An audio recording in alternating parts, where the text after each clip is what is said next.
মুনতাহা। একটা রাশভারী ডাক, অন্যমনস্ক চেতনায় হঠাৎই এই পিছুটা যার পরনায় পিলে চমকে দিল মুনতাহার। শরীরটাও কেঁপে উঠল খানিকটা। মুখের হতচকিত বিমূঢ় ভাবটা বিন্দু মাত্র লুকানোর চেষ্টা না করে ঘাড় ফেরালো সে। আশাদ দাঁড়িয়ে আছে, পরনে সেই সাদা শার্ট। তবে মুনতাহা জানে লোকটার একটা শার্ট নয়, তার অনেকগুলোই সাদা শার্ট। আলমারির এক পাশ ভর্তি করে ঠাসা সাদা শার্টে। অফিস গেলে সব সময়ই সে এই রঙে পড়ে কিনা। ঝোপঝাপ টানা ঝাপটানোর শব্দ। মুনতাহা ডাকের উত্তর না দিয়ে রেলিংয়ের দিকে তাকালো। আরশাদের অকস্মাৎ দারাজ ডাকে ডানা ঝাপটে উড়ে গেছে পায়রা দুটো। সে নিজেই তো ভয় পেয়েছে, পায়রা দুটো পাবে না কেন? মুহূর্তে ঘুটঘুটে অমাবস্যায় ঢাকা পড়ল এতক্ষণের পূর্ণিমার মতো উজ্জ্বল চেহারাটায়। আরশাদ পাশে এসে দাঁড়িয়েছে। মুনতাহা তাকে সুযোগ না দিয়েই কণ্ঠভর্তি অভিযোগ নিয়ে বলল, আপনি ওদেরকে উড়িয়ে দিলেন কেন? আরশাদ চিবু কুচিয়ে সরু চোখে একবার দেখল কবুতর দুটোকে। সাদা পালকে ভর্তি হাত পা দুটোরই। দামি যাতে বোঝা যাচ্ছে, তাদের মাথার উপর উড়ে বেড়াচ্ছে বেমালুম। চোখ নামিয়ে মুনতাহার দিকে দৃষ্টি দিল সে।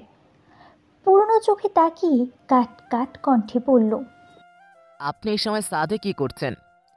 মুনতাহা ধীর গতিতে পলক ফেলল। বোঝার চেষ্টা করলো তার ছাদে আসার সাথে ওনার কী সমস্যা হতে পারে। অবশেষে বুঝতে না পেরে শূন্য কণ্ঠে উত্তর দিল, কিছু করছি না। আরশাদের চোখের ভাষা যেন আরো কঠিন হলো। আশেপাশে প্রায় সন্ধ্যা।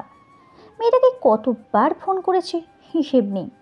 না পেয়ে মাকে ফোন করবে তখনই ফোনের চার্জ শেষ। শেষমেশ চিন্তায় পড়ে অফিস ফেলেই চলে এসেছে। বাসে এসে একবার ঘরে এসে দেখেছে নেই।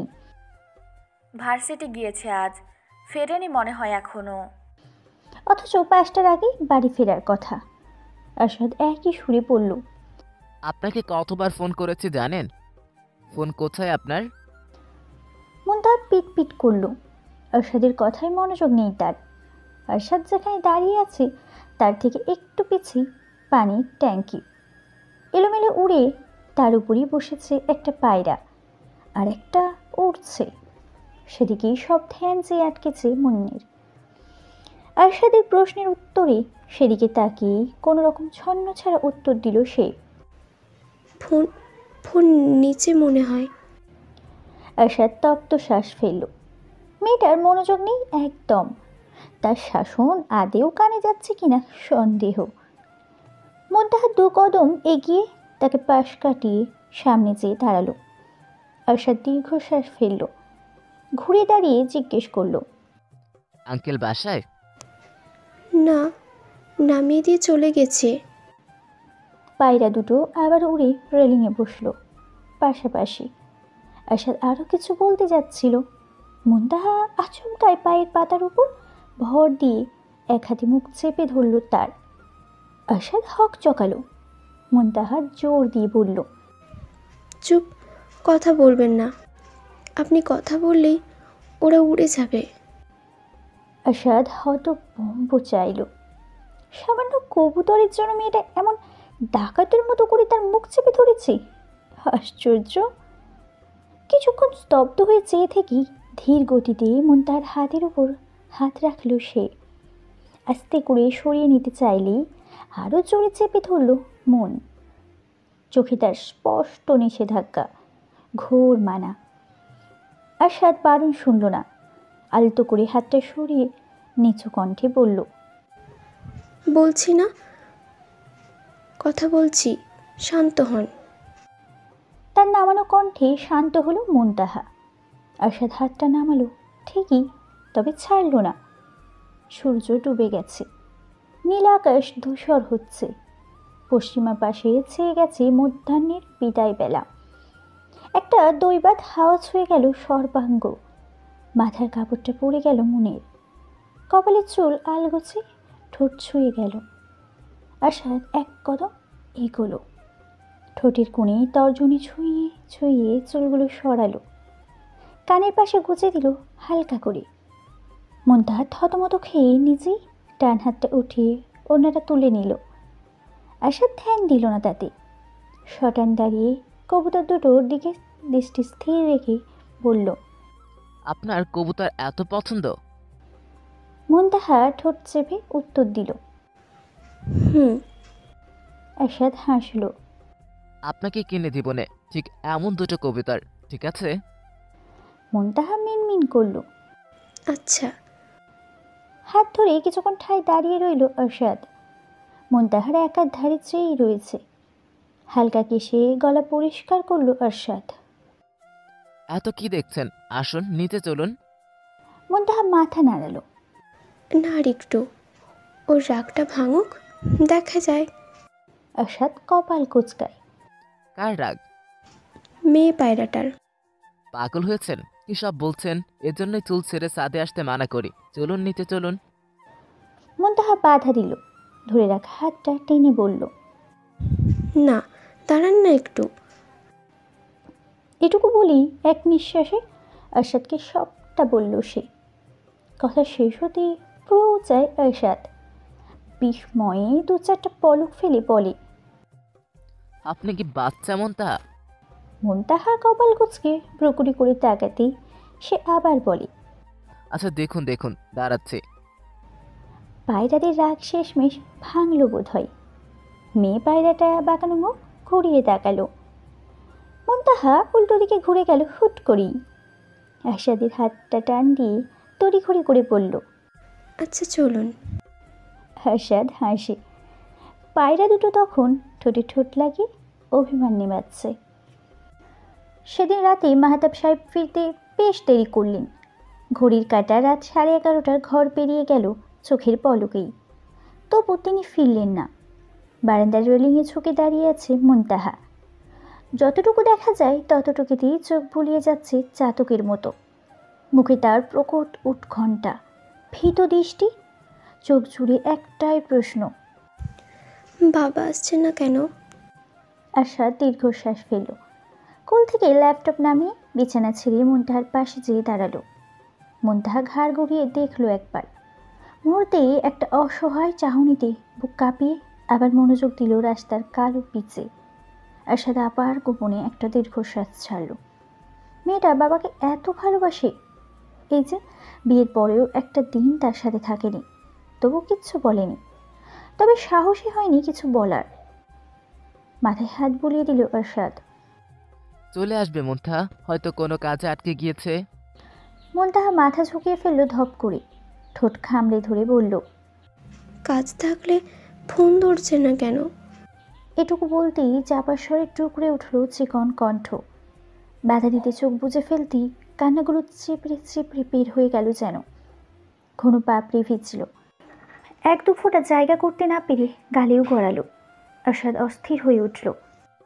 আহা, এটুকুর জন্য কাঁদতে হয় নাকি? ফোন সাইলেন্ট হয়ে থাকতে পারে, শরণ্যি হয়তো বা চলে আসবে এক্ষুনি। মুনতাহা হেঁচকে তুলল। কান্না বাড়ল, বই কমল না। আরশাদ জোর করে গাল ধরে মুখ তুলল, চোখ মোছালো। আপনি ঘুমান গিয়ে, আঙ্কেল আসলে আমি ডেকে দিব, ঠিক আছে? মুনতাহা মাথা নাড়ায়, সে যাবে না। আরশাদ অপ্রতিভ হয়ে বলল, কি না? মুনতাহা হাতের পেটে ঠোঁটের কাছে জমা হওয়া পানি মোছে, চোখের দিকে তাকিয়ে বলে, ঘুমোবো না। আরশাদ জোর করল না। করে উনি কখনো? মেয়েটার জোর নেয়ার অভ্যাস নেই ছোট থেকেই। মাধব সাহেব বলেছিলেন সেদিন, তিনি কখনোই জোর করেননি মেয়েকে। সে কেন করবে? রাত 12টার পর যে একটা রিক্সা ফিরল গেটের কাছে। মুনতাহা তখনও ঠায় দাঁড়িয়ে আছে। আরশাদ একটু রুমে এসেছিল ফোন নিতে। মুনতাহা হুড়মুড় করে ঢুকলো ভিতরে। বালিশের পাশে রাখা ওড়নাটা তুলে গায়ে জড়াতে জড়াতে বলল, আব্বু এসেছে? আরশাদ হাসল। যাক, অমাবস্যার অন্ধকার সরেছে চাঁদের মুখ থেকে। আলমারি খুলে পাতলা গেঞ্জি বের করতে করতে সে হাঁক ছাড়ল। দাঁড়ান, আম্মারা ঘুমিয়ে পড়েছে, বাইরে অন্ধকার, আমি দিয়ে আসি। মুনতাহা শ্বাস আটকে অপেক্ষা করল। আরশাদ 2 সেকেন্ডের মাথায় টি শার্ট চাপিয়ে বেরোলো তাকে নিয়ে। মাহাতাব সাহেব সিঁড়ি বেয়ে উঠছিলেন। আরশাদ দরজা খুলল তখনই। শরীর লাইট জ্বালানো নেই। মুন্তাহা বেরিয়ে দাঁড়ালো অন্ধকারে। মাহতাব সাহেব উঠেই হাত বাড়িয়ে বুকে টেনে নিলেন তাকে। মাথায় ছোট্ট করে চুমুকে পাশে দাঁড়িয়ে থাকা আশাদকে বললেন। কান্না করেছে? আশাদ মুখে কিছুই বলছে না, তবে চোখের ইশারায় মৃদু মাথা দুলালো। মাধব সাহেব বুঝলেন। মেয়ে কেঁদেছে? হায় আল্লাহ, মেয়েটা একটু সময় থাকতে পারে না তাকে ছাড়া? এতদিন কিভাবে থাকবে? আশাদ বসে আছে সোফায়। মাধব সাহেব বুঝতে বলেছেন কি জরুরি কথা বলবেন। মুন্তাহা ঘরে আছে, দরজা ভেজানো। আশাদ একবার বন্ধ দরজার দিকে চোখ বুলিয়ে টেবিলে তাকালো। খাবার দাবার সব সাজিয়ে ঘরে গিয়েছে। সব দিকে খেয়াল থাকে এতটুকু মেয়ের। মাধব সাহেব হাত মুখ ধুয়ে আসলেন। সোফায় বসতে আশাদ বলল। আপনি খেয়ে আসেন আঙ্কেল, আমি অপেক্ষা করছি, সমস্যা নেই। না ঠিক আছে, রাত হয়েছে, অনেকক্ষণ যাবৎ বসে আছে। আশাদ বিরক্তি করল না। মাহতাব সাহেব একটু সময় নিয়ে আবার বলতে শুরু করলেন।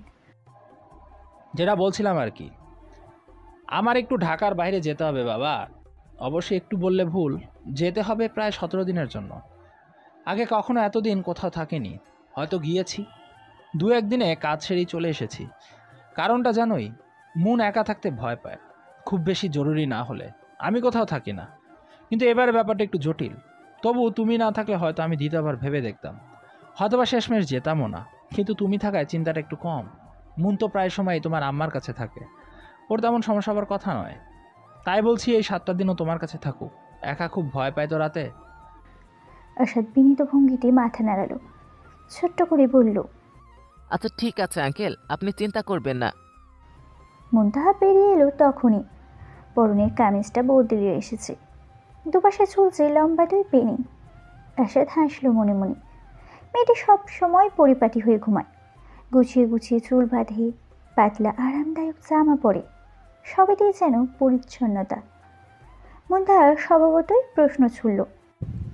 আব্বু খাওনি? মাধব সাহেব ছোট্ট করে বললেন। এখানে আয়, বস। সবটা শুনতেই মুখটা শুকিয়ে গেল মনের। কণ্ঠে স্পষ্ট মন খারাপের আভাস নিয়ে বলল।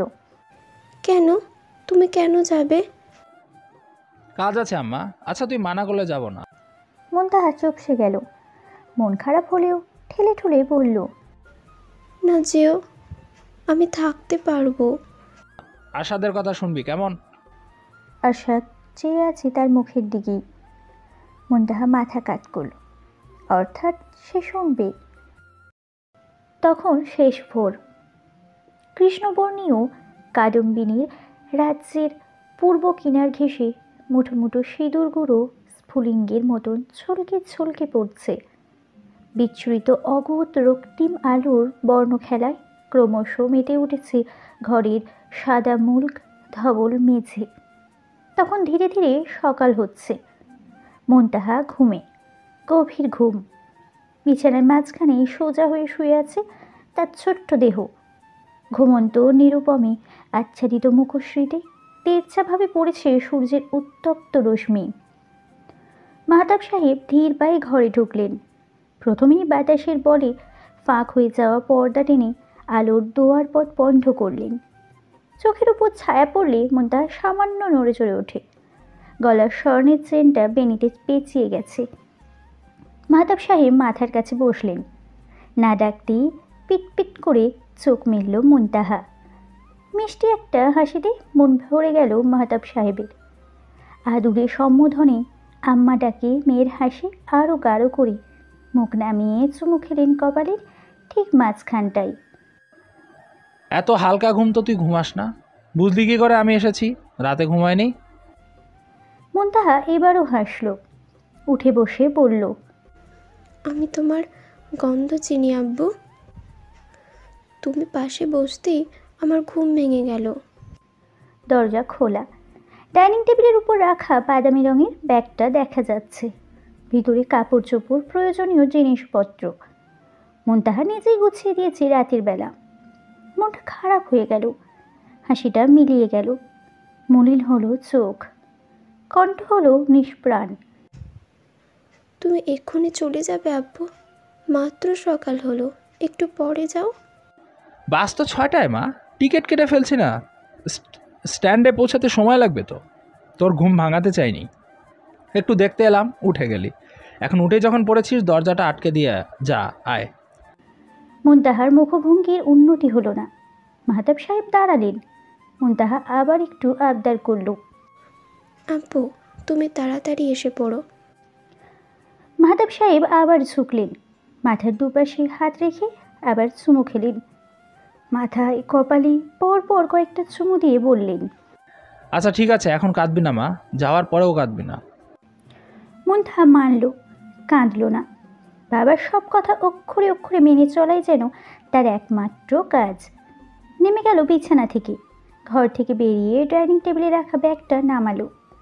চেইন খুলতে খুলতে বলল, একটু দাঁড়াও আব্বু, কিছু দিতে ভুলে গিয়েছি, নাকি দেখে নাই।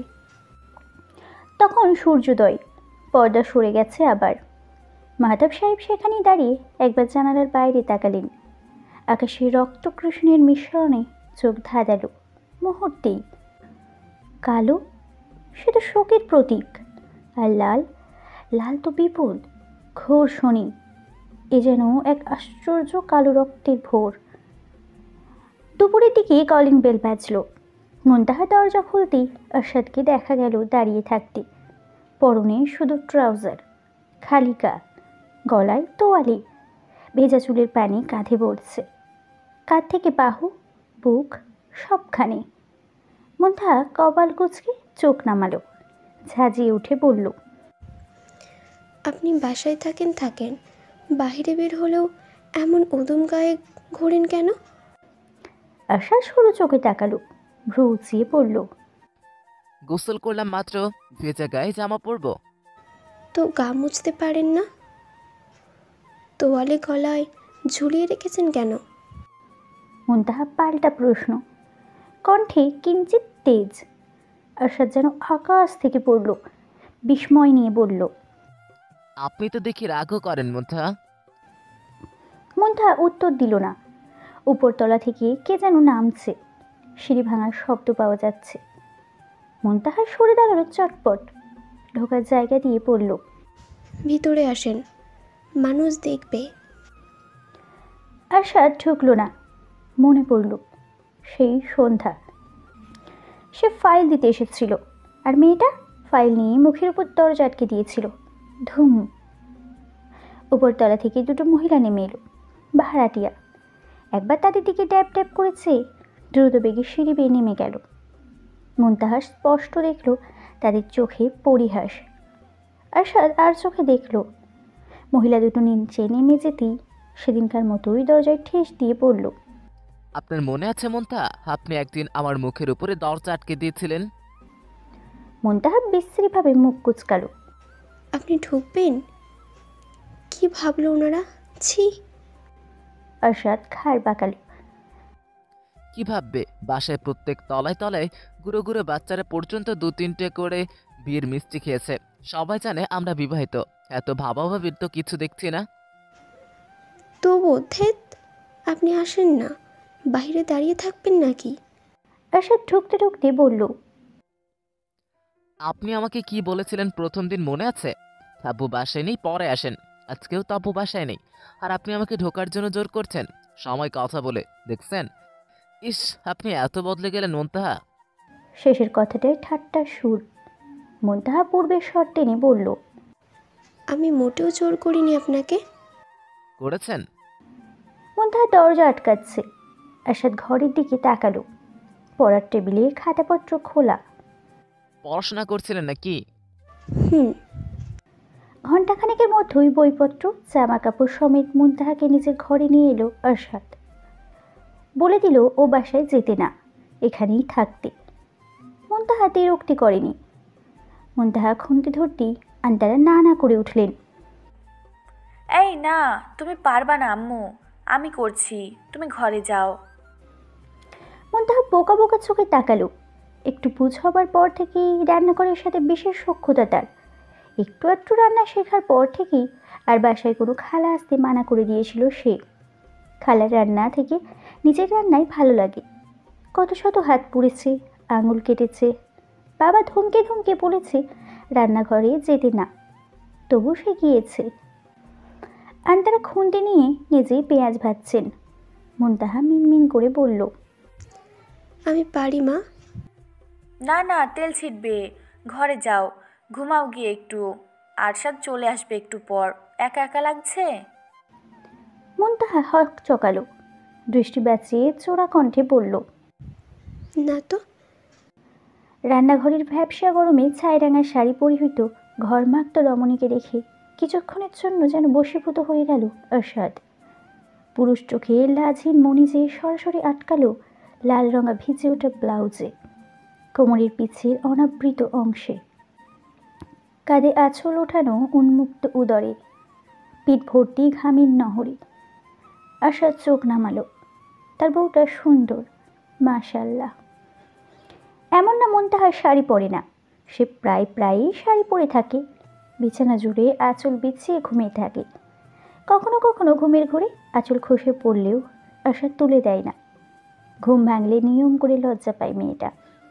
আরশাদ তখন অনিচ্ছায় হলেও কাজে ডুবে থাকে। সে লজ্জা পাওয়াটা তার দেখা হয় না, কিন্তু সে জানে মেয়েটা লজ্জা পায়, খুব লজ্জা পায়। এত লজ্জাপতি গাছও পায় না। মনে মনে শাড়ি পোশাকটাকে সবচাইতে অশালীন পোশাকের তকমা লাগিয়ে এগুলো আরশাদ গলা বাড়িয়ে ডাকে, মুনতাহা একা একা কি করছেন? আম্মা কোথায়? মুনতাহা তড়িঘড়ি করে আঁচল নামায় কাঁধ থেকে। উল্টো দিকে ফিরেছিল বলে বুঝতেই পারেনি পেছনে কেউ আছে। আরশাদ সূক্ষ্ম চোখের দেখে তার ঠোঁট কাঁপানো লজ্জা। মুনতাহা আমতা আমতা করে বলে, একা একা না, মা ছিল সাথেই, এই যে একটু আগে ঘরে গেছে। কি করছেন? মুনতাহা বটির দিকে তাকায় একবার, মুখ তুলে উত্তর দেয়, শশা কাটছিলাম। কাটা হলে ঘরে আসেন। সংক্ষিপ্ত কথাটা বলে এক মুহূর্ত দাঁড়ায় না আরশাদ। ঘরে ঢোকার আগে একবার ড্রয়িং রুমের সোফায় চোখ যায়। সাবিনা বেগম বসে আছে, মুখ থমথমে, আরশাদের দিকে নিবদ্ধ চোখ জোড়া। আরশাদ খেয়াল করেনি দাদু এখানেই ছিল এতক্ষণ। কি হয়েছে দাদু, কিছু বলবে? সাবিনা বেগম হতাশ কণ্ঠে বললেন, এতটুকু বউটা রেখে আপনি কইরা কয়? আরশাদ হাসে, কয়েক কদম এগিয়ে কাছাকাছি যেয়ে কণ্ঠ নামিয়ে বলে, চাঁদ বলে কথা দাদু, সম্মান তো করতেই হবে। বিছানায় হেলান দিয়ে হাঁটু ভেঙে বসা মুনতাহা, কোলে বই, খুব সম্ভবত কোনো ইংলিশ নোবেল পড়ছে। হাঁটুতে ঠেস দিয়ে পেটের উপর দাঁড় করানো বইটা, বিধায় নামটা দেখা যাচ্ছে না। চুলগুলো এখনো খোলা, বাঁধার উদ্দেশ্য নেই বোধ হয়। ঘড়িতে খুব রাত, চোখে ঘুম নেই মুনতাহার। আরশাদ বারান্দা থেকে এলো, দরজা বন্ধ ছিল। সিগারেটের ধোঁয়ায় কাঁচতে থাকে মুনতাহা। ঘরের টেবিল ল্যাম্প চালানো, হলুদ আলোয় ছাই রঙা চাঁদ। প্রিয় মানুষকে নাকি সবাই নীলে দেখতে পছন্দ করে, কিন্তু তার চাঁদটাকে তো ছাই রঙেই মানিয়েছে। আকাশের চাঁদটার রং রূপালি বলেই হয়তো। ওয়াশরুমে যেয়ে মুখ ধুয়ে এলো আরশাদ। বেরিয়ে দেখলো মুনতাহা তখনও বইয়ের কালো অক্ষরে চোখ বোলাচ্ছে। তার দিকে তাকানোর সময় কই। আরশাদ গা থেকে শার্টটা ছাড়িয়ে বালিশের পাশে রাখলো। মুনতাহা আর চোখে তাকালো একবার। আরশাদ শটান হয়ে শুয়ে পড়ল পাশে। মিনিটের ব্যবধানে উঠে ল্যাম্পের সুইচ চাপতে চাপতে পড়ল, বই রাখুন, সকালে পড়েন। বাতি নিভিয়ে দিলাম। বাতি নিভে গেল। মুনতাহা অন্ধকারে থম ধরে বসে রইল কিছুক্ষণ। আরশাদ কপালে হাত ঠেকিয়ে চোখ বুজেছে। মুনতাহা বইটা বন্ধ করে পাশে ঝুঁকে পাশের টেবিলের ড্রয়ার খুলল। ড্রয়ার আটকে ঘুরবে তার আগেই বুঝল একটা দীর্ঘদেহী উষ্ণতায় আবৃত হয়েছে সে। কিছু বুঝে ওঠার আগেই তার ঠোঁটের উপর হাত রেখে হাতের পিঠেই চুমু খেলো আরশাদ। মুনতাহা আঁচল খামচে ধরল। শরীরের পশম শিরশিরিয়ে উঠল সেই অস্পর্শ চুমুতেই। গভীর রাত, আরশাদ বুকে ভর দিয়ে ঘুমাচ্ছে। শান্ত অবশান্ত দেহ। আচমকাই ঘুম ভাঙল। চকিতে চোখ মেলল সে। মুখে হতভম্বতা, ভয়, আশঙ্কা, ঘাড় গলা ভিজে উঠেছে। না, এই তো মুনতাহা তো ঘুমাচ্ছে পাশেই।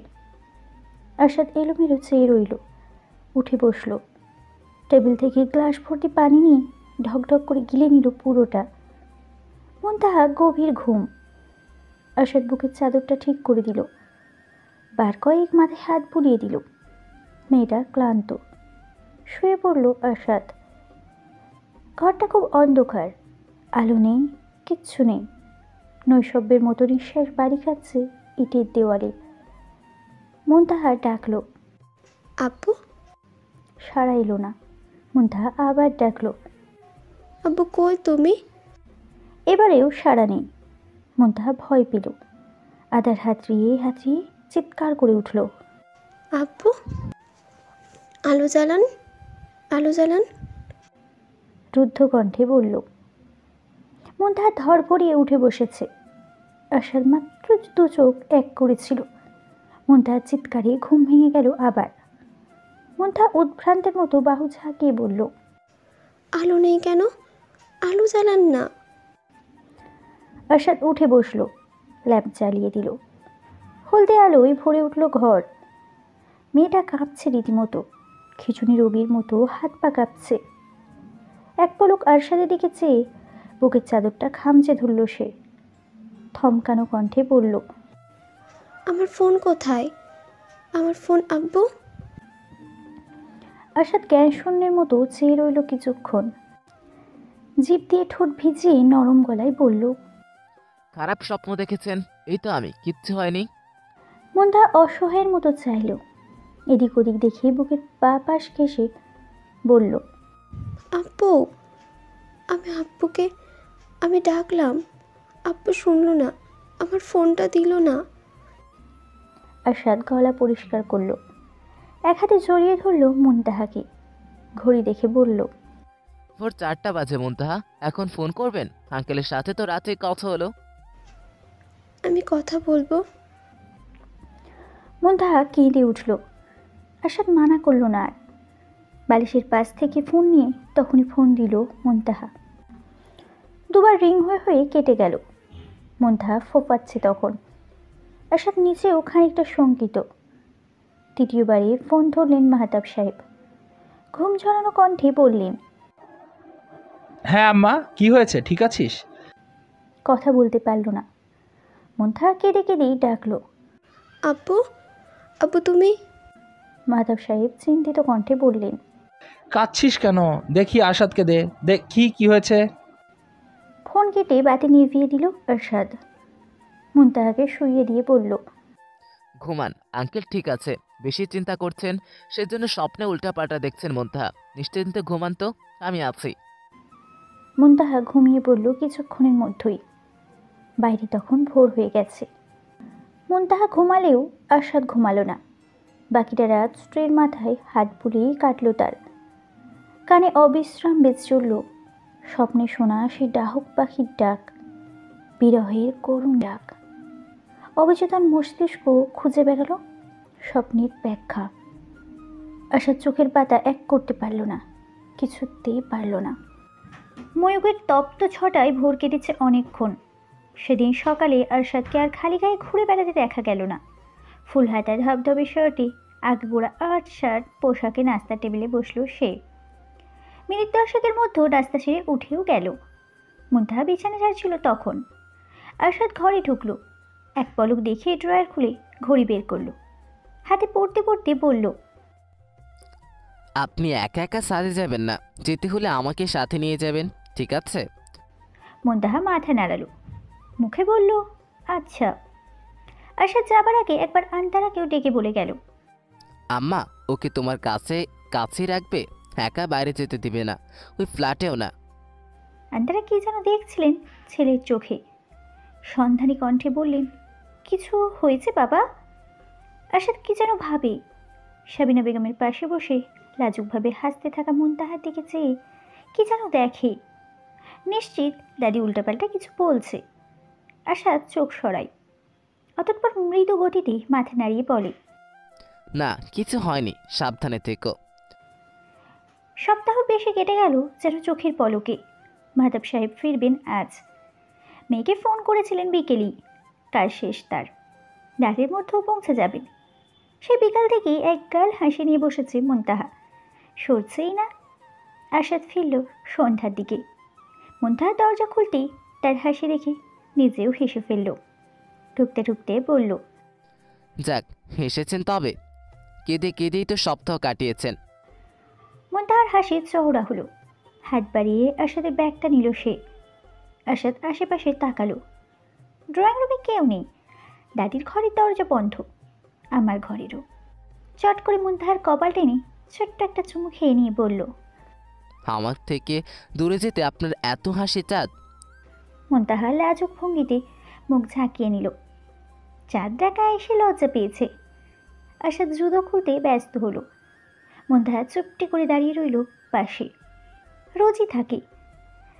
আশাদ জুতো খুলে পাশে তুলে রেখে ধীর কণ্ঠে বলল, পানি দিয়েন তো মুনতাহা। এক নিঃশ্বাসে ঠান্ডা পানিটা ঢকঢক করে গিলে নিয়ে ক্লান্ত ভঙ্গিতে গ্লাসটা বিছানার উপর রাখল আরশাদ। মুনতাহা তার ঘেমে নেতিয়ে যাওয়া শার্টটা বারান্দায় মেলতে গিয়েছে।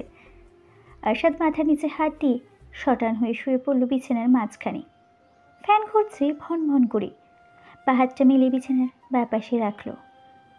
মেয়েটা আজ ঘুমাবে না এখানে, খালি খালি লাগবে। তার অভ্যাস হয়ে গিয়েছে। মুনতাহা ফিরে এলো। এক পলক আরশাদকে দেখে পানির গ্লাসটা বিছানা থেকে সরিয়ে সাইড টেবিলে রাখল। ঝুঁকে ড্রয়ার খুলল, ঘড়িটা ঢুকিয়ে রাখল ভিতরে। আরশাদ উঠে বসেছে। মুনতাহা ড্রয়ার আটকে সোজা হতেই ভরাট কণ্ঠে ডাকল সে। এদিকে আসেন। মুনতাহা ঘাড় ঘোরালো। দৃষ্টি বিনিময় হলো। আরশাদের চোখে স্পষ্ট আহ্বান। মুনতাহা বোঝে, চোখ নামিয়ে নেয়।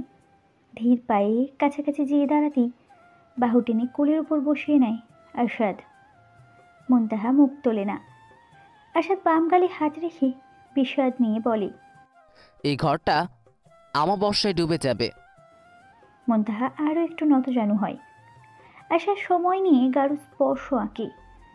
মুনতাহা মিনমিন করে বলে, 2-1 দিন আব্বুর কাছে থাকি। আরশাদ থামে।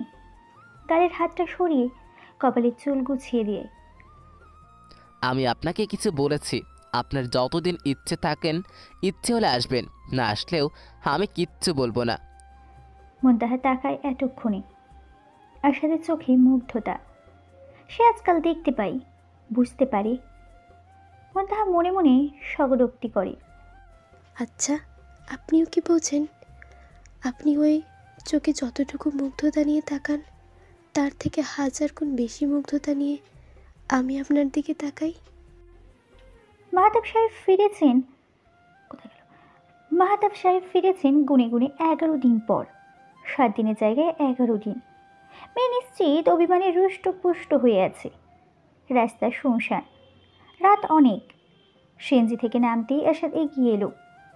মাহতাব সাহেব বিস্তর হেসে জড়িয়ে ধরলেন সস্নেহে। পেট চাপড়ে বললেন, কষ্ট করে আবার নামতে গেলে কেন বাবা? আরশাদ হেসে ফেলল। আপনার মেয়ে আমাকে নিশ্চিত শুলে চড়াতে এখন নিচে নিয়ে না আসলে। মন এসেছে কোথায়? আরশাদ সিএনজি থেকে ব্যাগ তুলতে তুলতে বলল, ভিতরে দাঁড়িয়ে আছে, রাত হয়েছে তো বাইরে আসতে মানা করেছি। মুনতাহা গুটি গুটি হয়ে দাঁড়িয়েছিল। পরনে শুভ্র রঙা শাড়ি। ভিতরে ঢুকতেই নিকষ মেঘে পূর্ণিমা খেলে গেল যেন। মাহতাব সাহেব নিজে থেকেই দুহাত মেলে দিলেন। মুনতাহা ঝাঁপিয়ে পড়ল বুকে, ফুপিয়ে উঠল সশব্দে। মাহতাব সাহেব চুলে হাত বোলালেন সব সময়েরই মতো। কাঁদে না আম্মা, আব্বু এসে পড়েছি তো। আপনার মেয়ের কাদা ছাড়া কোনো কথা নেই। আরশাদ ফোড়ন কাটল। মাহতাব সাহেব হাসলেন। মুনতাহা তখনও কাঁদছে। তখন গভীর রাত। শুক্ল মেঘের আড়ালে সেদিন ঘুটঘুটে অমাবস্যা। হলরুদ ল্যাম্পপোস্টের আলোতেই ঝিঝি পোকা ঝাঁক বেঁধেছে। মুনতাহা প্লেট বাটি ধুচ্ছে রান্নাঘরে। বাবা ভাত খেয়েছে কিছুক্ষণ আগে। গোসল সেরে ব্যাগে জিনিসপত্র বের করে গোছাতে গোছাতে দেরি হয়ে গিয়েছে। মাতা সাহেব ঘর থেকে ডাক দিলেন, মন এদিকে আয়। মুনতাহা প্লেট বাটে সেভাবে দেখেই ঘরে ছুটে গেল। ওই যে বাবা ডাকি যে তার প্রথম প্রাধান্য। মাতা সাহেবের হাতে প্যাকেট, 4 কোনা প্যাকেট। মুনতার দিকে বাড়িয়ে দিলেন তিনি।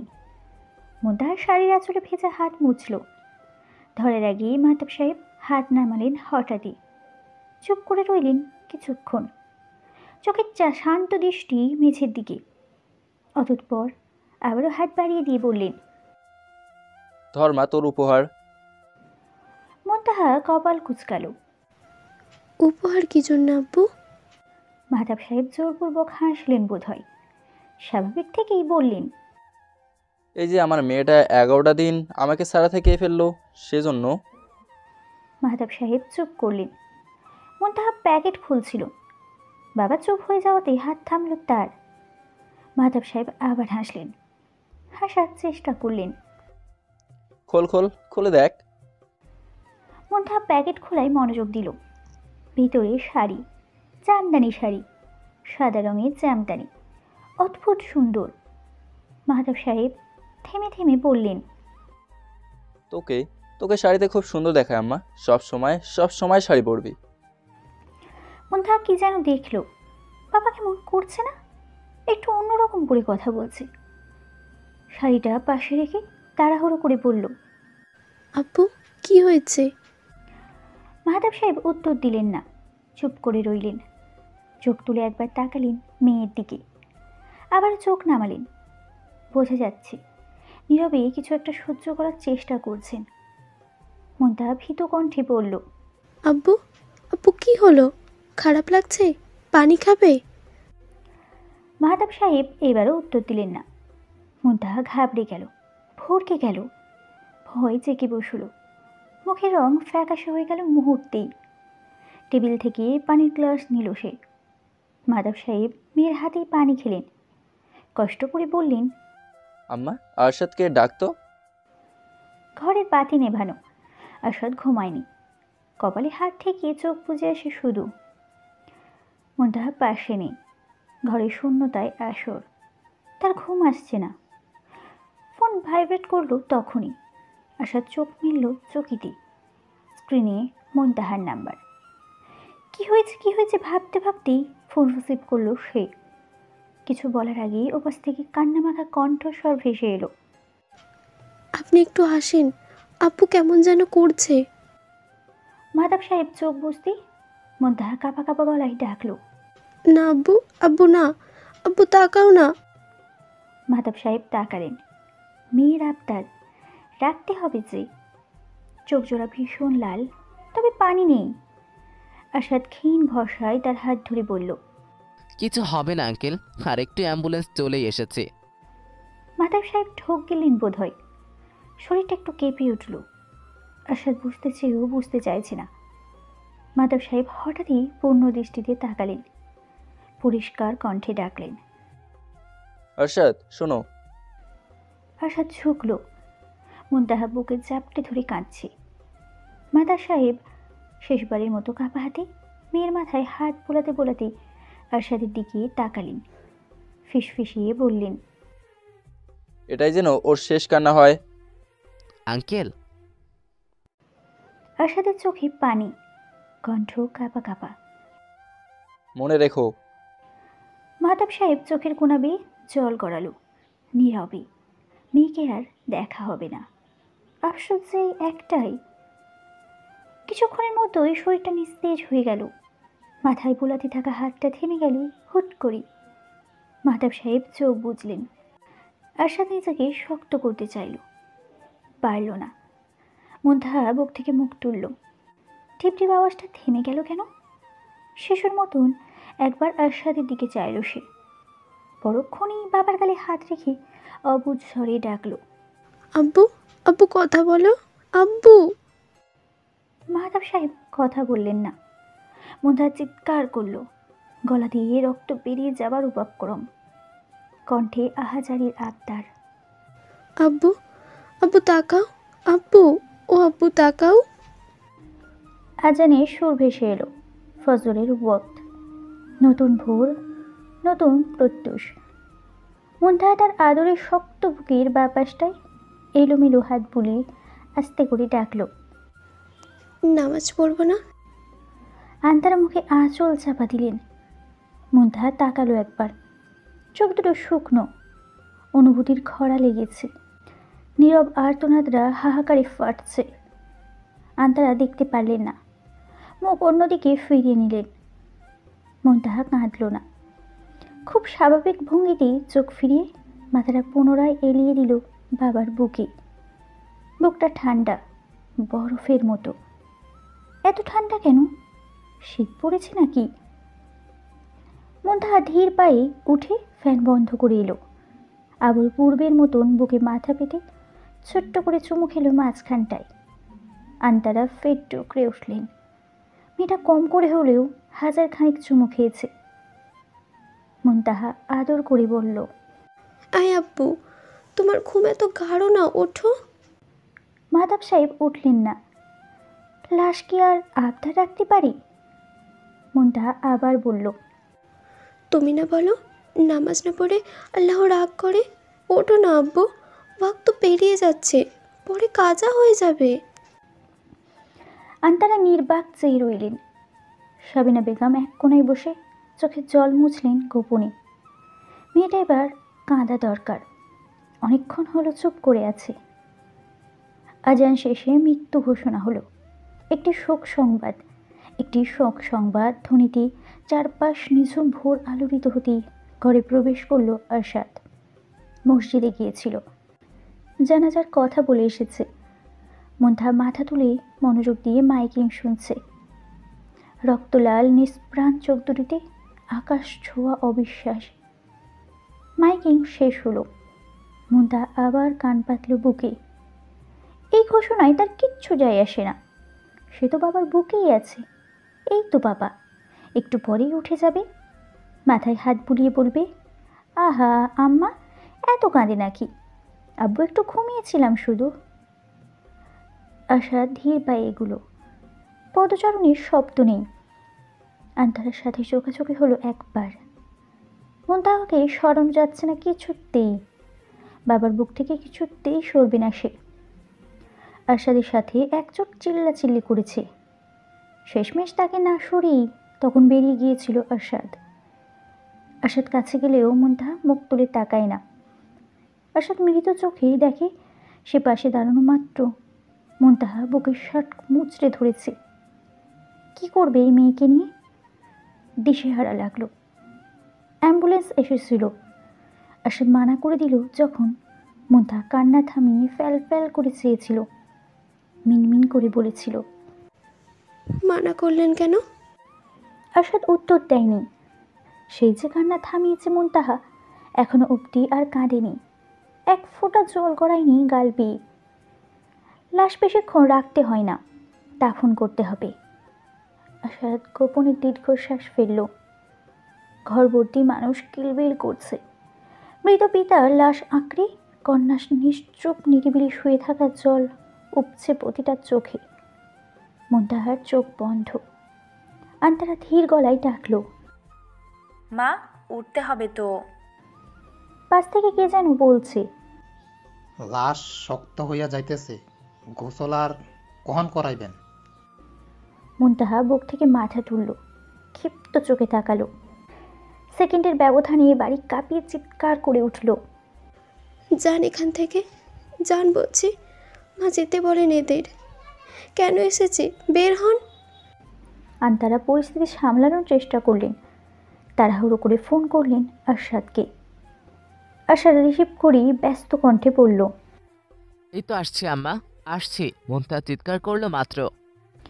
ভোরের বাতাসে হিমলোকের বিষ। মুন্তাহার ফোলা চোখে ধোয়াটে অভিলাষ।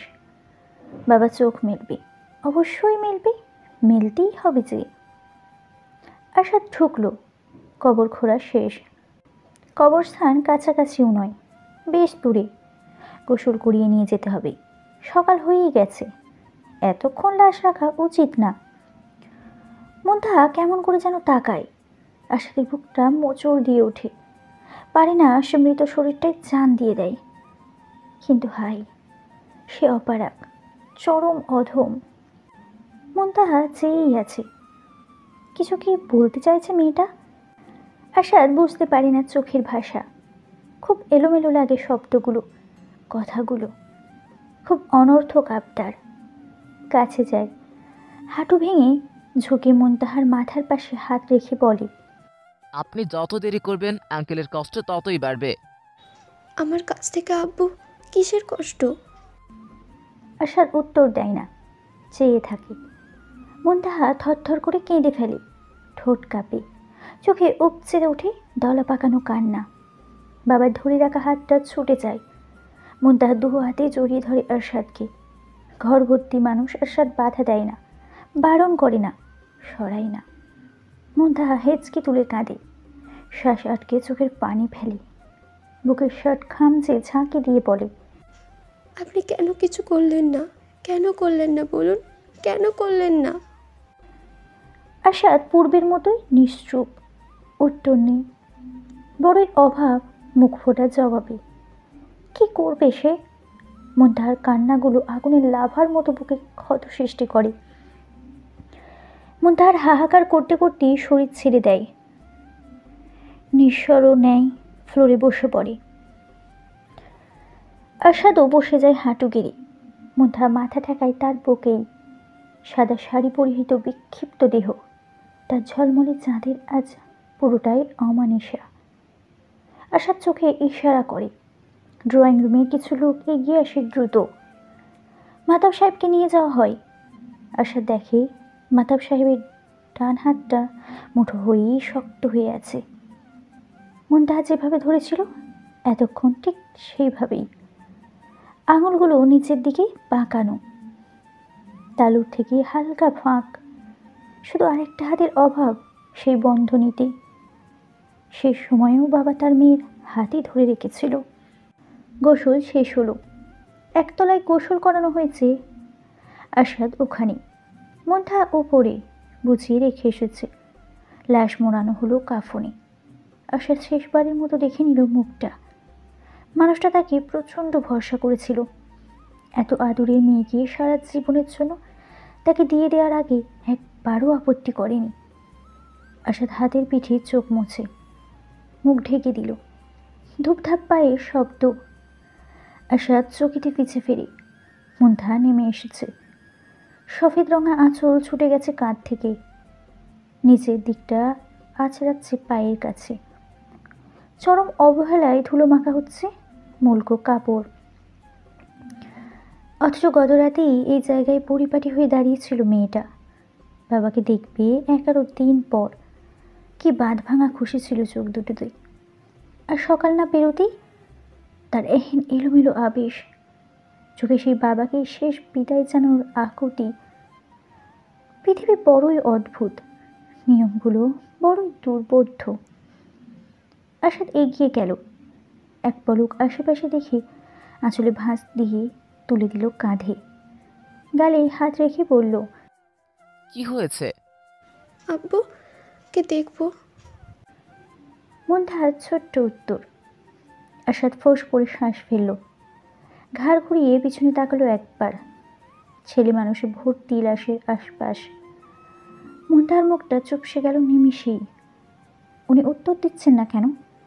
বাবাকে কি আর দেখাও যাবে না? উনি কি মানা করে দেবে? মুনতাহা অনুনয় করে উঠল, দেখি একটু, আর দেখবো না তো। আশাদ বুঝলো তার আশঙ্কা। সবাইকে বাইরে যেতে বলে জায়গা খালি করলো। আর তারা উপরে সিঁড়িতে দাঁড়িয়েছিলেন। মনে প্রশ্ন, মেয়েটাকে তারা আদেও সামলাতে পারবে তো? জায়গা খালি হলে সামনে থেকে সরে দাঁড়ালো আরশাদ। অঘোষিত অনুমতি পেয়েই ছুট লাগালো মুনতাহা। তারপর সেখান জুড়ে শুধুই হাহাকার, হাহাকার আর হাহাকার। আরশাদ পাশেই দাঁড়িয়ে থাকে। মুনতাহা গলা ফাটিয়ে কাঁদলেও সে বিন্দু মাত্র বাধা দেয় না। মেয়েটার কাঁদা দরকার, সে ঠায় দাঁড়িয়ে রয়। কানে ভেসে আসে এটাই যেন ওর শেষ কান্না হয়। মুনতাহা শান্ত হয় না, কাঁদতে কাঁদতে কেমন ঘুরে চলে যায়। চোখ বন্ধ, অথচ মেয়েটা কাঁদছেই। নিঃশ্বাস আটকে আসছে যেন। আর তারা ভয়ার্ত কণ্ঠে বলে, বাবা অসুস্থ হয়ে যাবে, এমনি গায়ে জ্বর উঠেছে। আশা দীর্ঘশ্বাস ফেলে, পাশে বসে মাথাটা সরায় লাশের বুক থেকে, হাত দুটো ধরে ছুটিয়ে নেয় কাফনের কাপড় থেকে। মুনতাহা বিড়বিড় করছে, আব্বু খুব নিষ্ঠুর হয়ে গেছে জানেন। আমি এত কাঁদলাম, এত ডাকলাম, তবু উঠলো না। কণ্ঠে স্পষ্ট তীব্র অভিমান। আশা দুহাত উঠিয়ে দাঁড় করালো তাকে। মুনতাহা তখনও বিলাপ বকেই যাচ্ছে। আব্বু নিষ্ঠুর হয়ে গেছে, খুব নিষ্ঠুর। আমার আব্বু এত নিষ্ঠুর ছিল না। ঘরে তখন রাঙা সূর্যের আলো। এক হাতে গাল চেপে হাঁ করিয়ে আর এক হাতে হাই ডোজের ঘুমের ওষুধটা মুখে তুলে দিল আরশাদ। মুনতাহা দুর্বল হাতে বাধা দেওয়ার চেষ্টা করে। আরশাদ এক হাতে তার হাত দুটো আটকে আর এক হাতে পানি খাইয়ে দিল। মেয়েটা শান্ত হবে না নয়তো। তার যেতে হবে, অনেক দেরি হয়ে গেছে। কিছুক্ষণের ব্যবধানেই ঘুমিয়ে পড়ল মুনতাহা। আরশাদ বুক থেকে সরিয়ে বালিশে শুইয়ে দিল। গায়ে চাদর টেনে দিয়ে আন্তারাকে বলল, আপাতত ঘুমিয়ে থাক আম্মা, এ ঘরে কাউকে আসতে দিও না। আন্তারা মাথা নাড়ালেন। আরশাদ বেরিয়ে গেল শক্ত পায়ে। আঙ্কেল স্ট্রোক করেছিলেন, খুব সম্ভবত নিজের ব্যবসায়িক বিষয়ে কারণে বেশ দুশ্চিন্তায় ছিলেন তিনি। ড্রয়ারে রাখা কাগজপত্রগুলো দেখে আপাতত এতটুকুই বুঝেছি। ব্যাংকের অনেকগুলো রিসিট আছে সেখানে। এই কয়দিনে মোটা অঙ্কের টাকা তুলেছেন বেশ কবার। লস হয়েছিল ব্যবসায়, সেগুলো ঘিরেই বোধহয় খুব বেশি দুশ্চিন্তা করেছেন। তাছাড়া ওনার প্রেশারও আন্ডার কন্ট্রোল ছিল না। অতিরিক্ত প্রেশার উঠেই মাঝরাতে স্ট্রোক করেছেন, আর মস্তিষ্কের রক্তক্ষরণেই। এটুকু বলে থামল আরশাদ। কণ্ঠস্বরে মনে হলো কিছু একটা থামিয়ে দিয়েছে তাকে। তার ঘরের দরজা খোলা। মুনতাহা ঘুমাচ্ছে তখনও। দুপুর গড়িয়ে বিকাল নেমেছে। মেয়েটার ঘুম ভাঙেনি, বেহুশের মতো ঘুমাচ্ছে। আরশাদ সোফা ছেড়ে উঠে দাঁড়ালো। মেয়েটার জন্য হলেও বাকি কথাটা সে কখনোই সামনে আসতে দেবে না। ব্যস্ত পথের কিনার ঘেঁষে রাধাচূড়ার মোহনীয় হাসি, মাথার ফোঁটা লাল মুকুটে দুর্নিবার সৌন্দর্যের অহং। শেষ দুপুরে সোনারঙা রোদপাটিতেই কয়েকজোড়া ক্লান্ত কাঠশালিক চোখ বুজে বিশ্রাম নিচ্ছে। মাঝে মধ্যে আবার ঘাড় বাঁকিয়ে ঠোঁট ঠুকরে ঠুকরে চুলকে নিচ্ছে টানা কাঠপিঠ। উচ্ছৃঙ্খল হর্নের শব্দ, পাশের ধোঁয়ার জটালো পরিবেশ। হরহামেশা শহরের রাস্তা ভর্তি ধোকা ধোকা যানজটের মাঝে ভিড়হীন ফার্মেসের সামনে বাইক থামালো প্রাপ্তবয়স্ক এক দীর্ঘদেহী যুবক। গায়ের আকাশি রঙা ভেজা শার্ট দেখে সূর্য বোধ হয় মায়া করেই তার উপর রোদ লাগালো না। রাঙাচূড়া বোধ হয় প্রেমে পড়ি একটু দুলিয়ে দিল তার ডালপালা। একটু ঠান্ডা বাতাসে শান্তি মেলাতে চাইল যুবকের দেহে। অথচ বোকা রাধাচূড়া জানেই না, যার ভেতরে উথাল পাথাল তার বাহিরে শান্তি মেলানোর চেষ্টা বৃথা বই কিছুই না। দীর্ঘক্ষণ বাইকের হ্যান্ডেল চাপা ঘরমাক্ত লালাভু হাতে হেলমেটের কাঁচ ওঠালো যুবক। কাঁচের উপর সহসায় ছাপ বসে গেল আঙুলের ঘামের। ফার্মেসিতে বসে থাকা 50 ব্যক্তিটাকে বলতে হলো না। যুবককে দেখা মাত্রই এক পাতা নির্দিষ্ট ওষুধ বের করে বাদামি রঙা প্যাকেটে ঢোকাতে ব্যস্ত হয়ে পড়ল সে। যুবক হেলমেট খুলেছে ততক্ষণে। রাধাচূড়ার প্রেমে হাবুডুবু খেয়ে তার গতি বাড়িয়েছে। সাঁই সাঁই করে তুলছে পাতা ভর্তি ডালপালা। যুবক ক্লান্তিহীন অবসাদ চোখে তাকালো। কনুইয়ের কাছে কপালের ঘাম মুছে পকেট থেকে মানিব্যাগ বের করতে করতে আওয়াজ বাড়িয়ে বলল, 2 পাতা দিন চাচা, কাল রাতে 11টার দিকে ঘুরে গিয়েছি। আপনি তো আগেই দোকান বন্ধ করে নিরুদ্দেশ। উত্তর এলো, অত রাইতে কি আর দোকান খোলা রাখা যায় বাজান? ওষুধ তো গনাই আসছিল, তুমি তো 2 দিনের বাড়াইয়া নাও, তাও শেষ হলো কেমনে? ঘরমাক্ত যুবক হাসে। হাসির ফাঁকে ঢাকার চেষ্টা করে মনের মলিনতা। ঢাকা পড়ে কিনা জানি না, তবে চাচা আর সংলাপ বাড়ায় না। কথা মতো আর এক পাতা ওষুধ প্যাকেটে ভরে স্ট্যাপলার মারি সশব্দে। যুবক মানিব্যাগ মেলেছে। সূর্য তখন তেজভাবে আলো ফেলেছে মানিব্যাগের এক কোণে, যেখানটায় প্লাস্টিকের আবরণের ভেতর দেখা যায় এক যুবতীর সাদা কালো ছবি।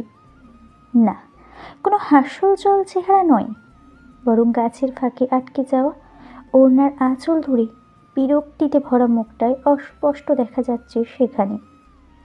একপাশে ঝুলছে তার লম্বা বেনি। ছবিটা ঝাপসা, ক্যামেরাটা কেঁপে গিয়েছিল। পাশের টং দোকান ভর্তি মানুষ ছিল যে, কেউ দেখে ফেললে। যুবক স্মিত হাসে, হাতে বৃদ্ধাঙ্গুল বোলায় পাসপোর্ট সাইজে সাদা কালো ছবিটার উপর।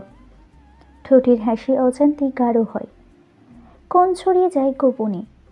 শহরের প্রেমহীন রাস্তার ধারে দাঁড়িয়ে এক ভয়ঙ্কর প্রেমিকের মনে নাড়াচাড়া দিয়ে ওঠা পবিত্র প্রেমকে সম্মান জানিয়ে বোধ হয় একটা তাজা রাধাচূড়ার ডাল ছুটে যায়। নিজ ইচ্ছায় জীবন বিসর্জন দিয়ে টুপ করে পড়ে রঙহীন ছবিটার উপর। যুবক অবাক হয়, ভাবনায় ভাটা পড়ে। চিবুক উছিয়ে মাথার উপর তাকায় সে। লাল ফুলগুলো হাসছে যেন। আহা, আচ্ছা মনটা ঠিক কতদিন হাসে না। ভাই আপামনি রে দিয়েন। ডাকে ধ্যান ভাঙল। দ্রুত মানি ব্যাগ ভাঁজ করে ফেলল যুবক।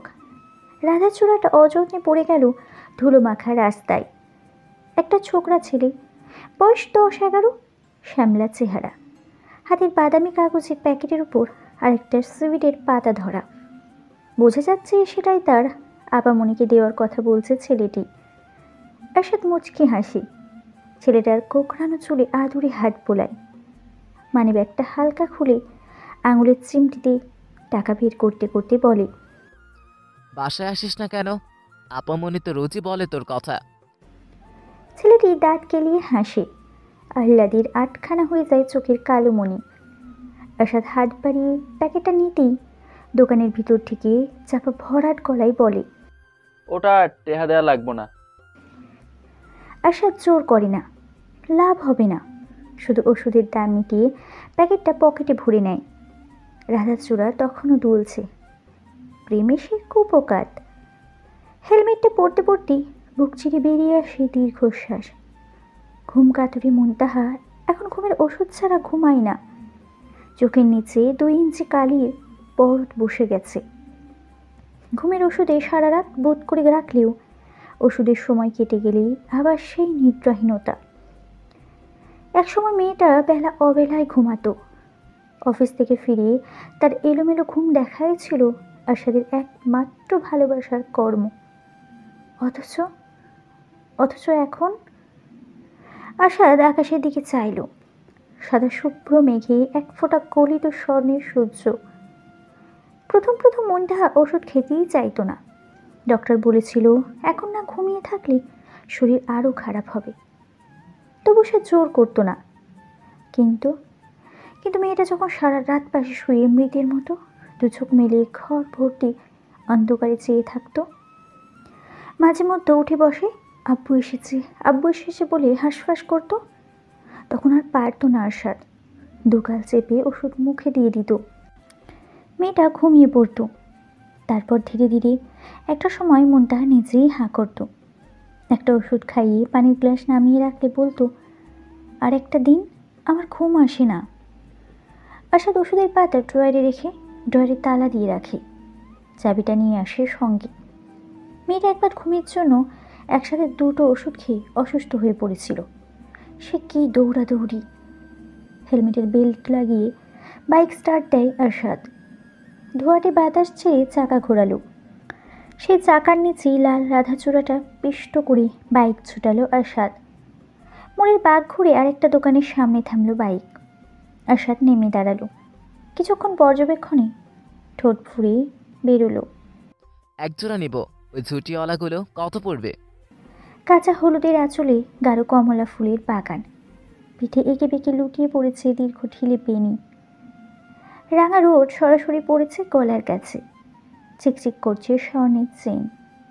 ব্যালকনির ফ্লোরে পা ভাঁজ করে গ্রিলে মাথা ঠেকিয়ে রেখেছে এক রূপবতী দুঃখিনী। সারা রাত নির্ঘুম ছটফটানোর ফলাফল হিসেবে ব্যথায় এখন মাথার খুলি ফেটে চৌচির। কলিং বেল বাজল না, তবে দরজা খোলার খুটখাট শব্দে ঘাড় ঘোরালেন আন্তারা। ছেলের মুখ দেখার আগে নজরে এলো তার হাতে ধরা বড় একটি খাঁচা। ভেতরে 2টো সাদা পায়রা কৌতূহলী চোখে এদিক ওদিক দেখছে। আরশাদ খাঁচাটা নামিয়ে রাখল মাটিতে। দরজা আটকে পায়ে জুতো খুলল। আন্তারা কবুতর দুটির দৃষ্টি নেয় কৌতূহলী কণ্ঠেই বললেন, কবুতর এনেছিস কেন? আরশাদ মুচকি হাসে, অকপটে বলে, ওর কবুতর খুব পছন্দ আম্মা, একবার কিনে দিব বলেছিলাম, সেই জন্যই আর কি। ভালোই করেছিস, এদের সাথে একটু ব্যস্ত থাকলেও হয়। আন্তারার কণ্ঠে ক্ষীণ আশা। আরশাদ হাসে শুধুই, খাঁচাটা তুলে নিয়ে বলে, কই ও? ঘরেই? দুপুরে খাইনি তাই না? তুমি একটু খাবারটা বেড়ে দাও আম্মা, আমি ফ্রেশ হয়ে আসি, খাইয়ে ঘুম পাড়িয়ে দিব। আসলে সারা রাত ঘুমায়নি তো, খেতেও তো ভাল লাগে না। কথায় আছে আজ মরলে কাল দুদিন। মৃত মানুষকে নাকি কেউ মনে রাখে না, একসময় সবাই ভুলে যায়। অথচ আজ 2.5 মাস পেরিয়ে গেল মুনতাহা অসুস্থ। মাহতাব সাহেবের মৃত্যুর পরে মেয়েটা সেই যে অসুস্থ হলো, খাবারের প্রতি অনীহা বেড়ে গেল। চুপচাপ মেয়েটা যেন এবার বোবাই হয়ে গেল।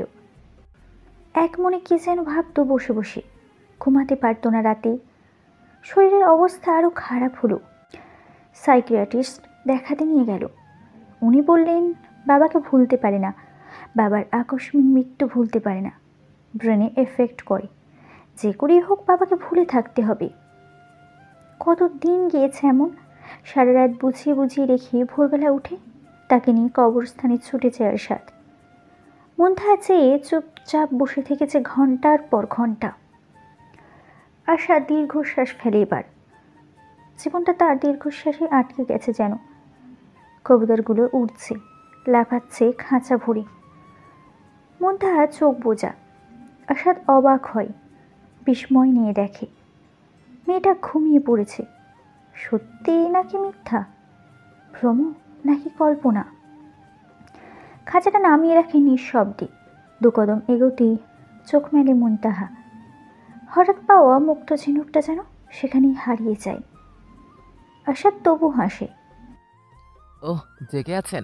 আমি ভাবলাম ঘুমিয়ে পড়েছেন। মুনতাহা পলক ঝাপটানোর চেষ্টা করে। আরশাদ হাঁটু গেড়ে বসল। বহুদিনের অভ্যাসবশত কপালের চুল কানে গুজে দিয়ে বলল, দুপুরে খাননি কেন? চলুন খাবেন।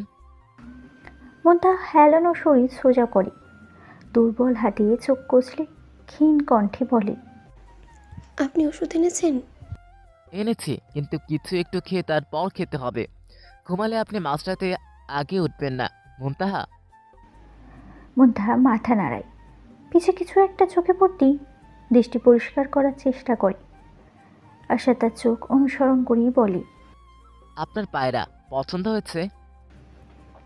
মুনতাহা উত্তর দেয় না, ফ্যাল ফ্যাল করে চেয়ে থাকে খাঁচার দিকে। চোখে কি একটু খুশি দেখা যায়, একটু আনন্দ উচ্ছ্বাস দেখা যায়? আশাদ বোঝে না। ভাতের ছোট্ট লোকমাটা মুখে নিয়ে পাত সাধল মুনতাহা। কপাল কুঁচকে চরম অনীহায় বলল, আর না। আশাদ প্লেট নামিয়ে রাখল। বিষাদ চোখে দেখল পাতে তখনও অর্ধেকের মতো ভাত পড়ে আছে। মুনতাহা পানির গ্লাস হাতে নিয়ে রেখেছে। আশাদ বাঁ হাতে টেবিলের উপর থেকে ওষুধটা তুলে খাইয়ে দিয়ে বলল, ঘুমান। চোখ লাল হয়ে আছে কেন? মাথা ব্যথা কমেনি?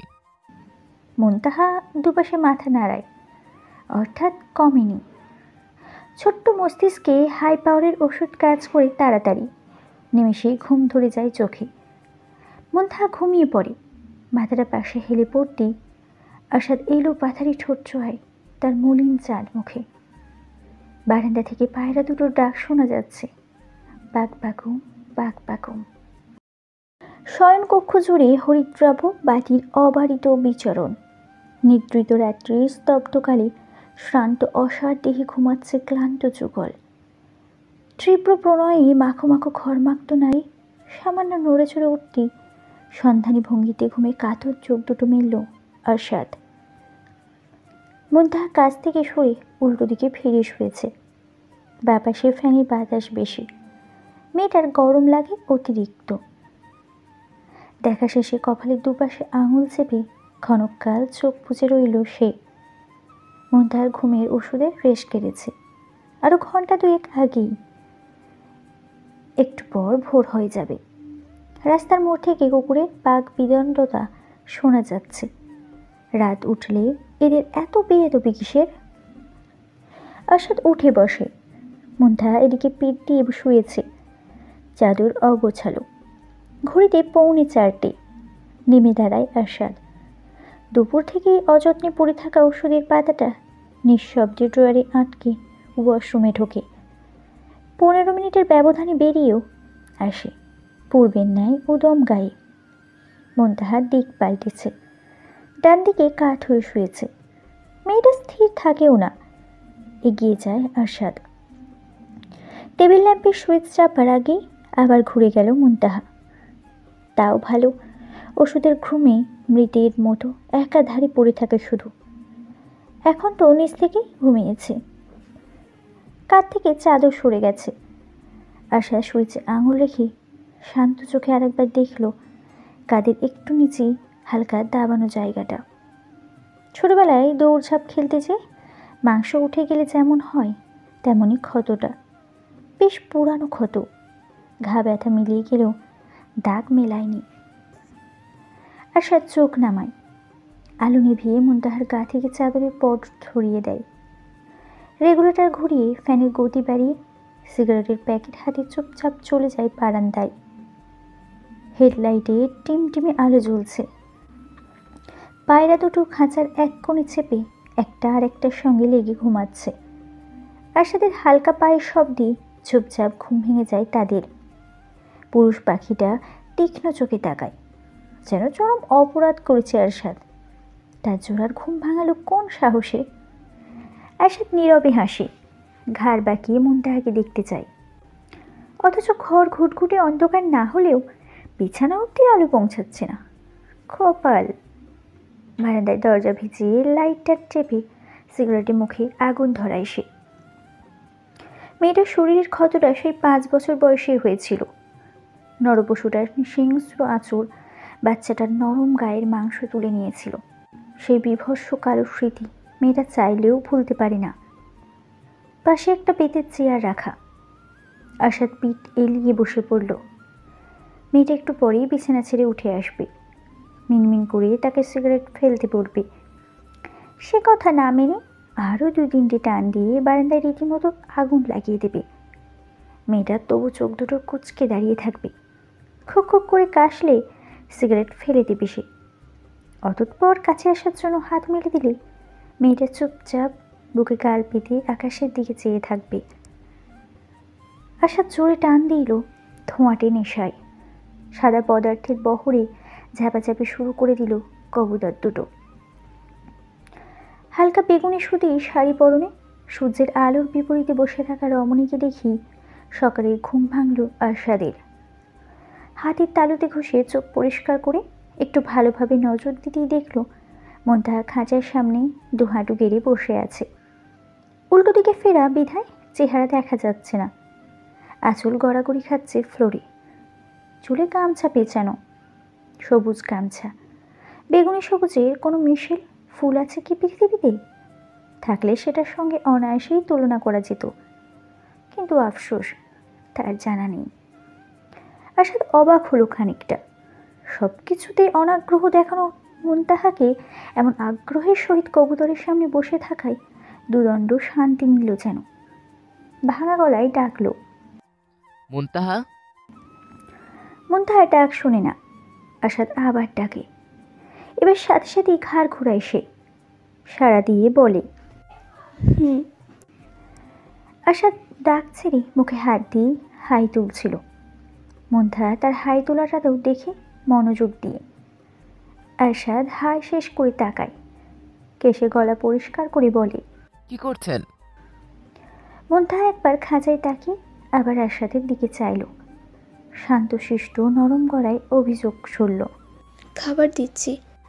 আপনি তো কাল দুপুর থেকে পানিও দেননি। ওদের খিদে খালি বাটি ঠোকরাচ্ছে। খাবার দিয়ে দেয়নি ভেতরে? দিয়েছিল, হয়তো খেয়ে ফেলেছে। আপনি কি উল্টোপাল্টা খেতে দিয়েছেন? ওরা গমের দানা খায়। আমি নিয়ে এসেছি তো দোকান থেকে, আম্মার কাছ থেকে। নিয়ে আসুন, ওটা খেতে দিন। মুন্তাহা ঠোঁট ফুলিয়ে বলে, আমি জানি ওরা গম খায়, ওটাই দিচ্ছি। কণ্ঠ নেমে যায়। মুন্তাহা চোখও নামিয়ে নেয়। অন্যমনস্ক হয়ে বলে, আম্মু সবসময় ওদের জন্য গম নিয়ে আসতো জানেন, যখন ছাদে যেতাম হাতে করে নিয়ে যেতাম। মুনতাহা কাঁদে না। আশাদ তবু বলে। মুনতাহা, মৃদু কণ্ঠে উত্তর আসে। কাঁদছি না। দুপুরের কড়া রোদ উঠে গেছে তখন। ড্রয়িং রুমের মেঝে দিয়ে রুদ্র প্রজাপতির ছড়াছড়ি। জানালার গ্রিলের ফাঁক ফোকর দিয়ে ঢুকে অদ্ভুত আলপনায় বোধ হয় কতকগুলো তপ্ত হলদি প্রজাপতি অবিশ্রাম উঠছে সাদা মেঝেতে। খুব কড়া রোদের একটা ঝলসানো ঝলসানো গন্ধ পাওয়া যায়। এই যে এখনো পাওয়া যাচ্ছে। মুনতাহা বসেছে মেঝেতেই, তবে রোদের কাছে নয়, একটু দূরে। সাবিনা বেগম সোফায় বসে তার চুল আঁচড়ে দিচ্ছেন। কাজটা তিনি রোজই করেন, রুটিন মাফিক। পরিবারই মুনতাহা চুলে হাতও দিত না। মেয়েটার এখন সবেতেই অনীহা। সাবিনা বেগম চুল নষ্ট হয়ে যাবে করতে করতে তাকে বসাবে। আকুলি বিকুলি বকতে বকতে গতকালের করে দেওয়া বিনুনি খুলে সারা রাতে লেগে যাওয়া জ্বর ছাড়াবে। তারপর 8 ঘন্টা যাবৎ চুল আঁচড়ে আঁচড়ে পুনরায় বিনুনি গেঁথে দেবে। আজও ব্যতিক্রম নয়। পাখি পছন্দ হয়েছে বউ? মুনতাহা হাতে নখ খুঁজছিল। মনোযোগ না থাকায় প্রশ্ন ঠিকঠাক শুনতে না পেয়ে বলল, জি দাদু। তোমারে না পাখি আয়না দিছি? হ্যাঁ দিয়েছি তো, পাখি না কবুতর। সাবিনা বেগম হো হো করে হাসেন। আরে বোকা মেয়ে, কবুতর তো পাখি। সন্ধ্যার সময় একটু বেরিয়েছিল আশাদ। ফিরে ঘরে ঢুকে দেখে মুনতাহা ফ্যান বন্ধ করে রেখেছে। বারান্দার দরজা ছিটকিনি তোলা, জানলা বন্ধ করে পর্দা টানা। বদ্ধ ঘরে গরমের মধ্যে মেয়েটা করছে কি? জিজ্ঞাসা করতে হয় না, তার আগেই নজরে আসে সাদা পায়রা দুটো। একটা ফ্যানের পাখার উপর, ওর আর একটা আলমারির উপর বসেছে। মুনতাহা আর চোখে তাকে দেখে। আশা সন্দিহান কণ্ঠে বলে, ঘরে ছেড়ে রেখেছেন কেন? অতটুকু খাঁচায় উঠতে পারছিল না। মুনতাহা কথা শেষ হয় না, তার আগে একটা পায়রা পালক ছড়িয়ে সশব্দে ডানা ঝাপটায়। ঘরময় উড়ে মুনতাহার কাঁধের উপর বসে। মুনতাহা কেন যেন ডান হাতে তালু মেলে ধরে। পায়রাটা 1 পা 2 পা করে হাত বেয়ে নেমে নেমে শেষমেশ তালুতেই পা রাখে। আশাদ রাজ্যসম বিস্ময় নিয়ে দেখে মুনতাহা হাসছে। মাসের মাঝামাঝি সময় তখন। হরিৎ তরুর শীর্ষ শাখায় রৌদ্রঝাল লুকোচুরি চলে অহনির। ভাদ্রের সান্নিধ্যের সময় অসময় মাথা পেতে দেয় ক্লান্ত বসুন্ধরা। ভাদ্রতাকে মায়ামোহ করে দেয় প্রাণ উজারি বৃষ্টি ঢালে, নতুবা আরও নির্মম হয়ে বিবস্বানের দীপ্তি শ্রীবৃদ্ধি করে। তেমনই এক নিবৃত্ত অপরাহ্নে বারান্দায় লম্বা মইয়ের ন্যায় টুলের উপর দাঁড়িয়ে আছে আরশাদ। পরনে সাদা স্যান্ডো গেঞ্জি, গলার ঘাম বুকে যেয়ে জমছে। বুকের পাতলা কাপড় ভিজে উঠছে দরদর করে।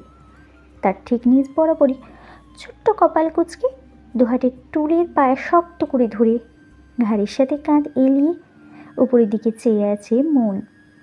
সে কি দেখার প্রচেষ্টা!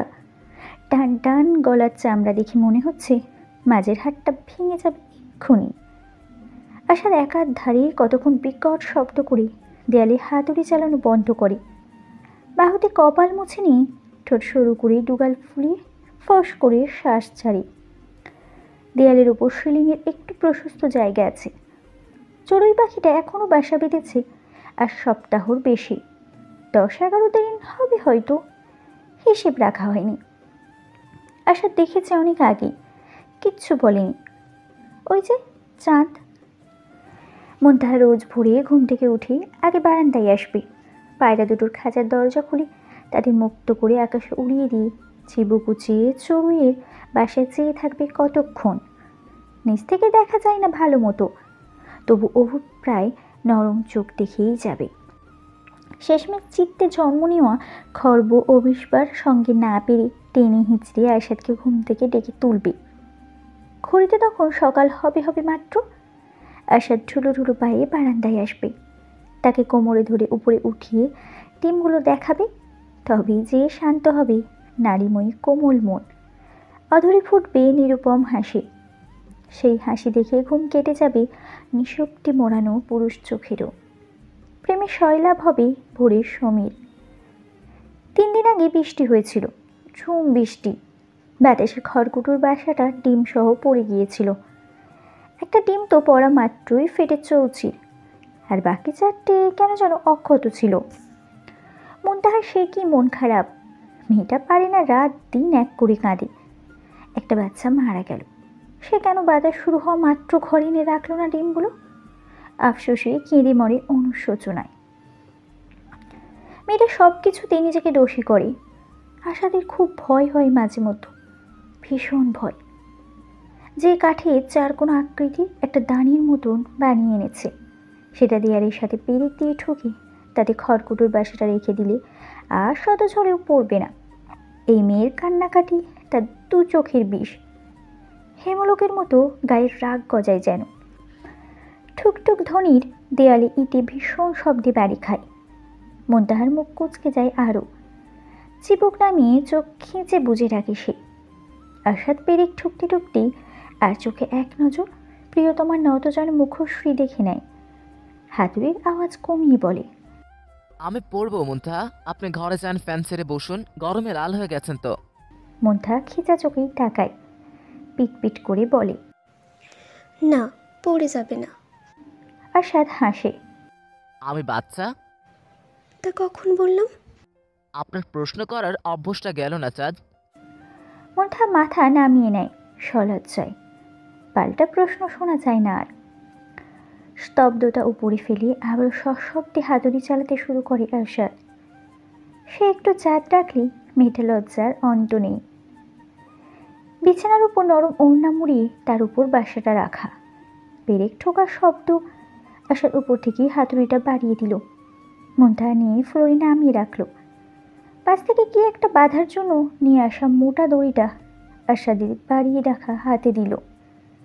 আরশাদ মোটা দড়িটা 2 সেকেন্ড পর্যবেক্ষণ করে ভরাট কণ্ঠে শোধালো, ড্রয়ার থেকে কেচিটা নিয়ে আসেন তো, এত বড় দেওয়া যাবে না। মুনতাহা মাথা নাড়ায়। দ্রুত পায়ে ঘরে যেয়ে মেঝেতে হাঁটু গেড়ে ড্রয়ার খুলে। পাতলা কোমরে আঁচল গোজা। মানুষ মারা যাবার আগে যে কথা বলে যায়, আমরা সব সময় তা পালন করার চেষ্টা করি। একটা অন্যরকম টান থাকে, মনে হয় আমরা সেটা না করলেই বুঝি মানুষটা কষ্ট পাবে। মুনতাহারও তেমনই।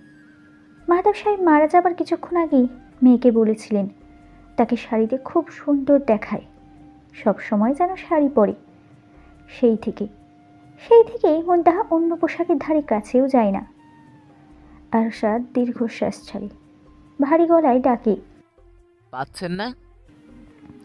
মুনতাহা একবার চেয়ে আবার ড্রয়ার হাতড়ায়, অস্পষ্ট স্বরে বলে, এখানেই তো ছিল। আচ্ছা পরে খোঁজেন, আপাতত ডাইনিং থেকে ছুরিটা নিয়ে আসেন, ওটাতেই হবে চান। কাজ শেষ হতে ঘন্টা লেগে যায়। ঘড়ির কাঁটা 6-এর ঘর ছুঁয়েছে ততক্ষণে।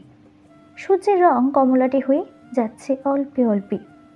রাতের আমন্ত্রণে চমৎকার সাজছে প্রকৃতি। আরশাদ ধীর গতিতে নেমে আসে টুল থেকে। গায়ের গেঞ্জি ভেজা তেনার মতো হয়ে গেছে। ভারী টুল টেনে পাশে চাপিয়ে রাখে। কবুতর দুটো ফিরে এসেছে। রেলিংয়ের উপর বসে আছে পুতুলের মতো, ভয়ানক পোষা। সারাদিন এখানে ওখানে উড়লেও সন্ধ্যা নামতে না নামতেই ঠিক খাঁচায় চলে আসবে। ঘরে যেয়ে ফ্যান ছাড়ে আরশাদ। ডয়ারটা খোলা। তখন ক্যাচি খোঁজার জন্য খুলেছিল মেয়েটা, আটকাতে ভুলে গেছে। আরশাদ কাছে যায়। আটকানোর আগে নজরে আসে এলোমেলো পড়ে থাকা 2 ঘুমের ওষুধের পাতা। মুনতাহা ওষুধ খাওয়া ছেড়েছে আজ মাসের বেশি হয়ে গেছে। এখন কি সুন্দর ঘুমায়। সেই ঘুম দেখে তার রাত্রি কাটে অতন্দ্রিলায়। নির্ঘুম চোখ প্রেম নিয়ে বলে, মানুষ রাত জেগে জ্যোৎস্না দেখে, আর আমি আমার জাতির ঘুম দেখি। ডয়ার আটকে দেয় আরশাদ। একটানি গেঞ্জি খুলে বালিশের পাশে ছুঁড়ে মাথার পিছে হাত দিয়ে শটান হয়ে শুয়ে পড়ে বিছানার মাঝখানে। গোছানো চাদর নিমিষেই কুঁচকে যায়। মুনতাহা বারান্দার ধুলো ঝাড়ু দিতে দিতে আর চোখে তাকায়। একটু আগে ঘরটা গুছিয়ে এসেছে, লোকটা খালি অগোছালো করে। শোবেন? ভালো কথা, একটু রয়ে শুয়ে শুলেই তো হয়। 3 হাত চাদর উঠিয়ে শোয়ার কোনো মানে হয়? বারান্দায় ঝাড়ু দিয়ে এসে যখন ঘরে ঢুকে আশাদ তখনও সেভাবেই শুয়ে আছে। বিছানা থেকে এক পা বেরিয়ে আছে, আরেক পা ভাঁজ করে তোলা। মুনতাহা হাঁফ ছাড়ে, বালিশের পাশ থেকে স্যান্ডো গেঞ্জি নিয়ে সোফায় মেলে দেয়। হালকা গলায় বলে, ভালো করে ঘুমান, কাঁধে ব্যথা করবে পরে। আশাদ নিভু নিভু তাকায়, ঝাপসা গলায় ডাকে, চাঁদ এদিকে আসেন। মুনতাহার কাছে যেতে দেরি হয়, অথচ আশাদের বুকে টানতে দেরি হয় না। মুনতাহা অপ্রস্তুত হয়। মিনিটের ব্যবধানে চোখের চাহনি অকৃত্রিম লাজে কানায় কানায় পরিপূর্ণ হয়ে ওঠে। উদর জুড়ে নির্লজ্জ হাতির গহন বিচরণ চলতে থাকে বিরতিহীন। অতল স্পর্শে ছোঁয়ার কলদোষে ভেসে যায়, দাগ পড়ে যায় কারো প্রণয়ের। আশাদ অধর চেপিয়ে ঝাপসা গলায় ডাকে, চাঁদ। মুনতাহা সাড়া দেয় না। কণ্ঠনালীতে হরতাল হচ্ছে, কত শত অনুভূতি যুদ্ধ করছে, বিদ্রোহ করছে। খানিক বাদে বিছানায় মাথা এলিয়ে দেয় আশাদ। মাথা নিচের হাতটা তখন চাঁদের চুলের মুঠোয় খামচে ডুবেছে। বুকের পাশ থেকে মুনতাহার চিকন হাতটা তুলে মুঠোয় পুরে বেশ কিছুক্ষণ নির্মিশেষে চেয়ে রয় সে। অতঃপর যখন সে দৃষ্টি সরিয়ে মুনতাহার চোখে চাইল, মুনতাহা হুড়মুড় করে অন্যদিকে তাকালো। এদিকে চাইলেই যেন সর্বনাশ। আশাদ হাত বাড়িয়ে তার হাত খোপা খুলে দেয়। কালো কেশে ঢাকা পড়ে যায় প্রণয়ের লালাভোর দাগ। বিছানা ছেড়ে উঠতে উঠতে বলে, বাইরে গেলে চুল বেঁধে যেন না আবার। জানি। কিছু জানেন না আপনি? সন্ধ্যার দিকে সাবিনা বেগম টিভির দিকে চেয়ে হাঁসফাঁস করছেন। মুনতাহা হাতে চা বিস্কিট নিয়ে ঢুকলো ঘরে। পাশে রাখার জন্য ঝুঁকতেই সাবিনা বেগম আস্তে করে মাথায় হাত বুলিয়ে দিলেন। আদুরে গলায় বললেন, বউ। মুনতাহা মিষ্টি করে হাসলো। জি দাদু। হাসো বউ হাসো, তোমারে হাসলে কি যে সুন্দর লাগে। দেখো না, আমার নাতি শুধু চাইয়া থাকে আর চাইয়া থাকে। যতক্ষণ না ওর দিকে চোখ না যায় ততক্ষণ দেখি তোমার দিকে চাইয়াই থাকে। মুনতাহা ফিক করে হেসে ফেলল। হাসলেন সাবিনা বেগমও। মুনতাহা যেয়ে পর্দা খুলে দিল জানালার। বাইরে চোখ বুলিয়ে বলল, বাইরে সুন্দর বাতাস হচ্ছে দাদু, পর্দা খোলা থাক, ঘর গরম হয়ে আছে। আচ্ছা আচ্ছা, খেলা থাক। বলে বিছানা ছেড়ে উঠে দাঁড়াতে গেলেন সাবিনা বেগম। উদ্দেশ্য ওয়াশরুমে যাওয়ার, হাতটা ধোয়া দরকার। মুনতাহা পর্দা পেঁচিয়ে ক্লিপ লাগাতে লাগাতে পিছে তাকাতেই দেখলো দাদু বিছানা ধরে দাঁড়িয়ে রয়েছে। তাড়াতাড়ি এগিয়ে সাবিনা বেগমকে বিছানায় বসাতে সে মাথা ধরে পড়ল। আমার তো কেমন মাথা ঘুরিতেছে বউ। মুনতাহা ভুরু কুচকায়, টিভি বন্ধ করে দেয়, মগে পানি এনে হাত ধুইয়ে দেয়।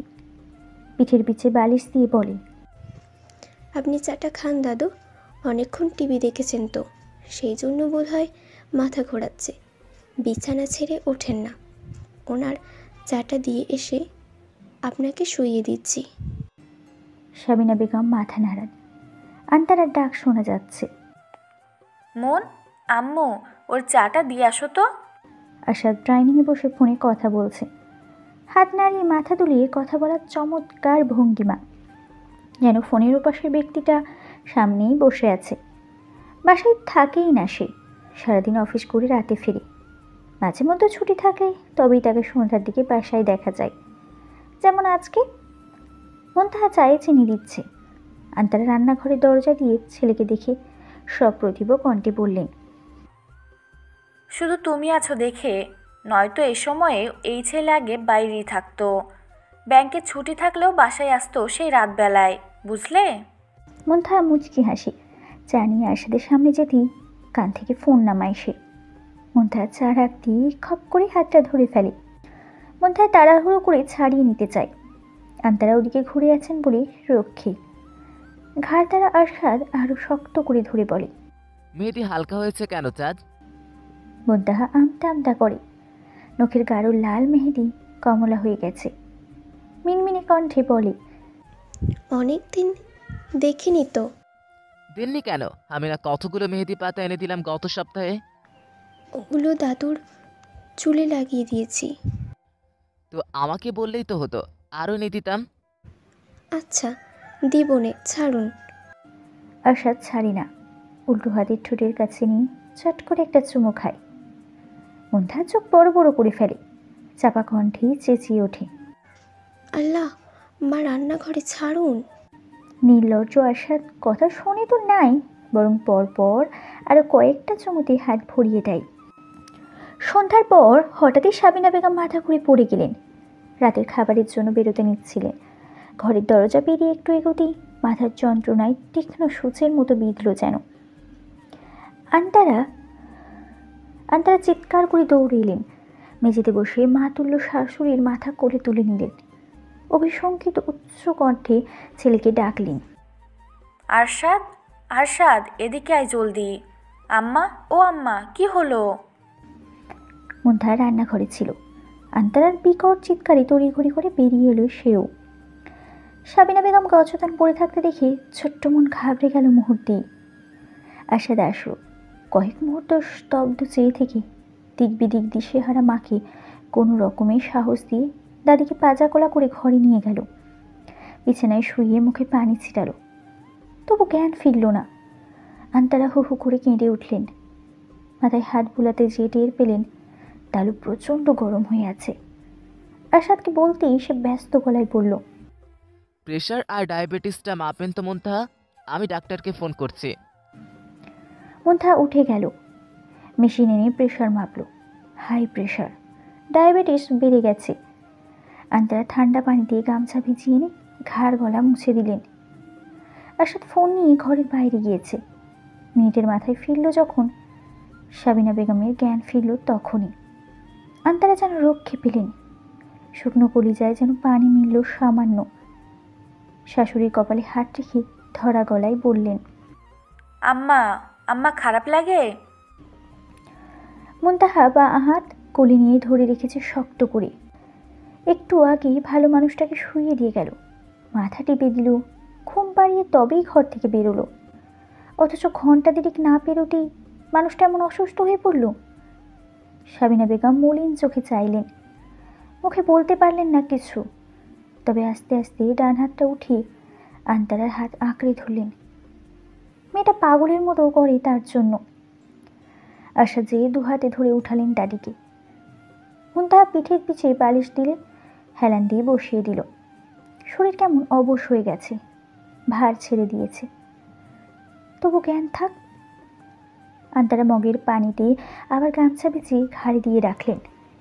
এক হাতে ঝরিয়ে ধরে রাখলেন শক্ত করে, নয়তো হেলে পড়ে যাবেন। মুন্তাহা আস্তে করে জিজ্ঞাসা করে, পানি খাবেন দাদু? সাবিনা বেগম পূর্বের ন্যায় মলিন চোখেই চাইলেন, উত্তর দিতে পারলেন না। মুন্তাহা সম্মতি ভেবে বেডসাইড টেবিলে রাখা জগের দিকে হাত বাড়াতেই আশাদ খপ করে তার হাত ধরে ফেলল। মুন্তাহা প্রশ্ন চোখে তাকাতেই অন্যদিকে চেয়ে কণ্ঠ ব্যস্ত করে বলল, একটু একটু আসেন তো দেখি। সাবিনা বেগম চোখ বুজে রেখেছে। মুন্তাহা পাল্টা প্রশ্ন করার সুযোগও পেল না।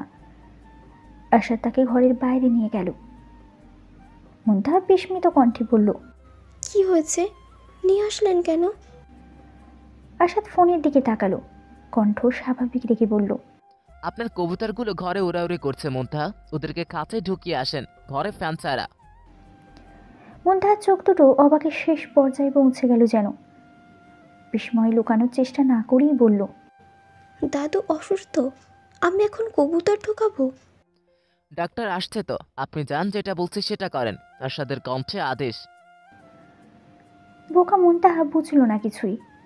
কিছুক্ষণ গোলমেলে চেয়ে কবুতর ঢোকানোর জন্য চলে যেতে স্বস্তির শ্বাস ছাড়ল আরশাদ। ঘটনার পুনরাবৃত্তি না ঘটুক। সাবিনা বেগম ঘুমাচ্ছেন। ডক্টর শফিক বাসায় এসেছে অনেকক্ষণ। বয়স্ক লোক, আরশাদের পরিচিত। দেখে শুনে ওষুধ দেওয়ার প্রেশার নেমেছে কিছুক্ষণ আগেই। ঘুমের ইঞ্জেকশনের প্রভাবে শান্তিতে ঘুমাচ্ছে এখন। আন্তারা ক্লান্ত গলায় বললেন, কি হয়েছে আম্মার? হঠাৎ এমন মাথা ঘুরে পড়ে গেলেন কেন? আগে তো কখনো এমন হয়নি। শফিক দ্বিধাগ্রস্ত চোখে আরশাদের দিকে তাকালেন। চোখের দৃষ্টিতেই বোধহয় আরশাদ বুঝল উনি কি বোঝাতে চাচ্ছেন। মৃদু কণ্ঠে বলল, বলুন আঙ্কেল, সমস্যা নেই। ওনার মাইল্ড স্ট্রোক হয়েছে। এটা হলো স্ট্রোকের মতো কিছু উপসর্গ যা কয়েক মিনিট ব্যাপী থাকে।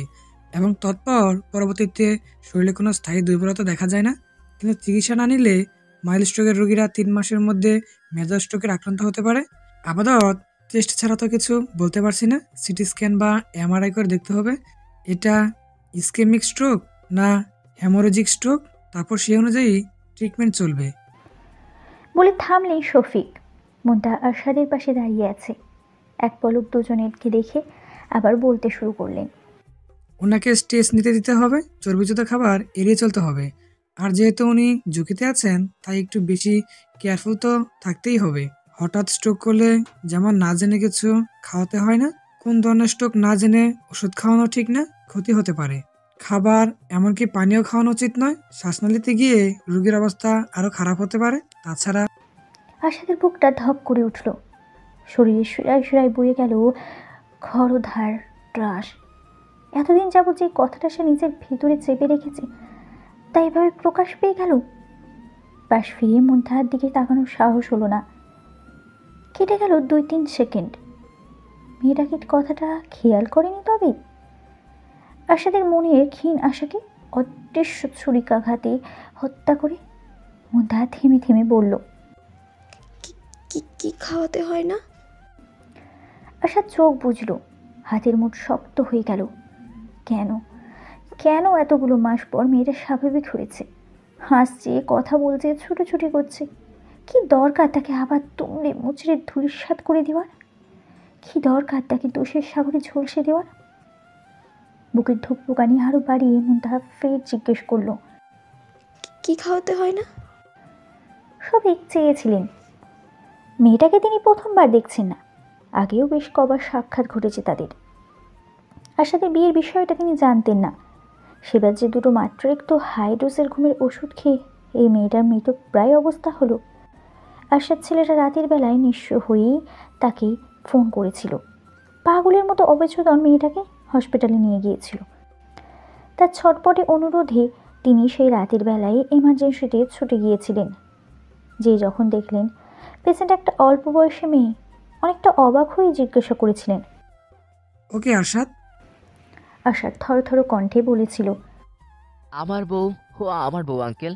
রাতে ঘুম হয় না দেখে না বুঝে দুটো ওষুধ খেয়েছে, এখন আর চোখ খুলছে না। ও এমনিতেও একটু দুর্বল, তো একটু তাড়াতাড়ি দেখুন না আঙ্কেল। উনি অবাকই হয়েছিলেন। আশাদ যথেষ্ট ব্যক্তি সম্পন্ন মানুষ।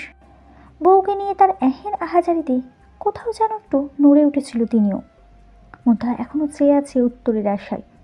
শফিক মৃদু হেসে বললেন, কিছুই খাওয়ানো উচিত নয় মা।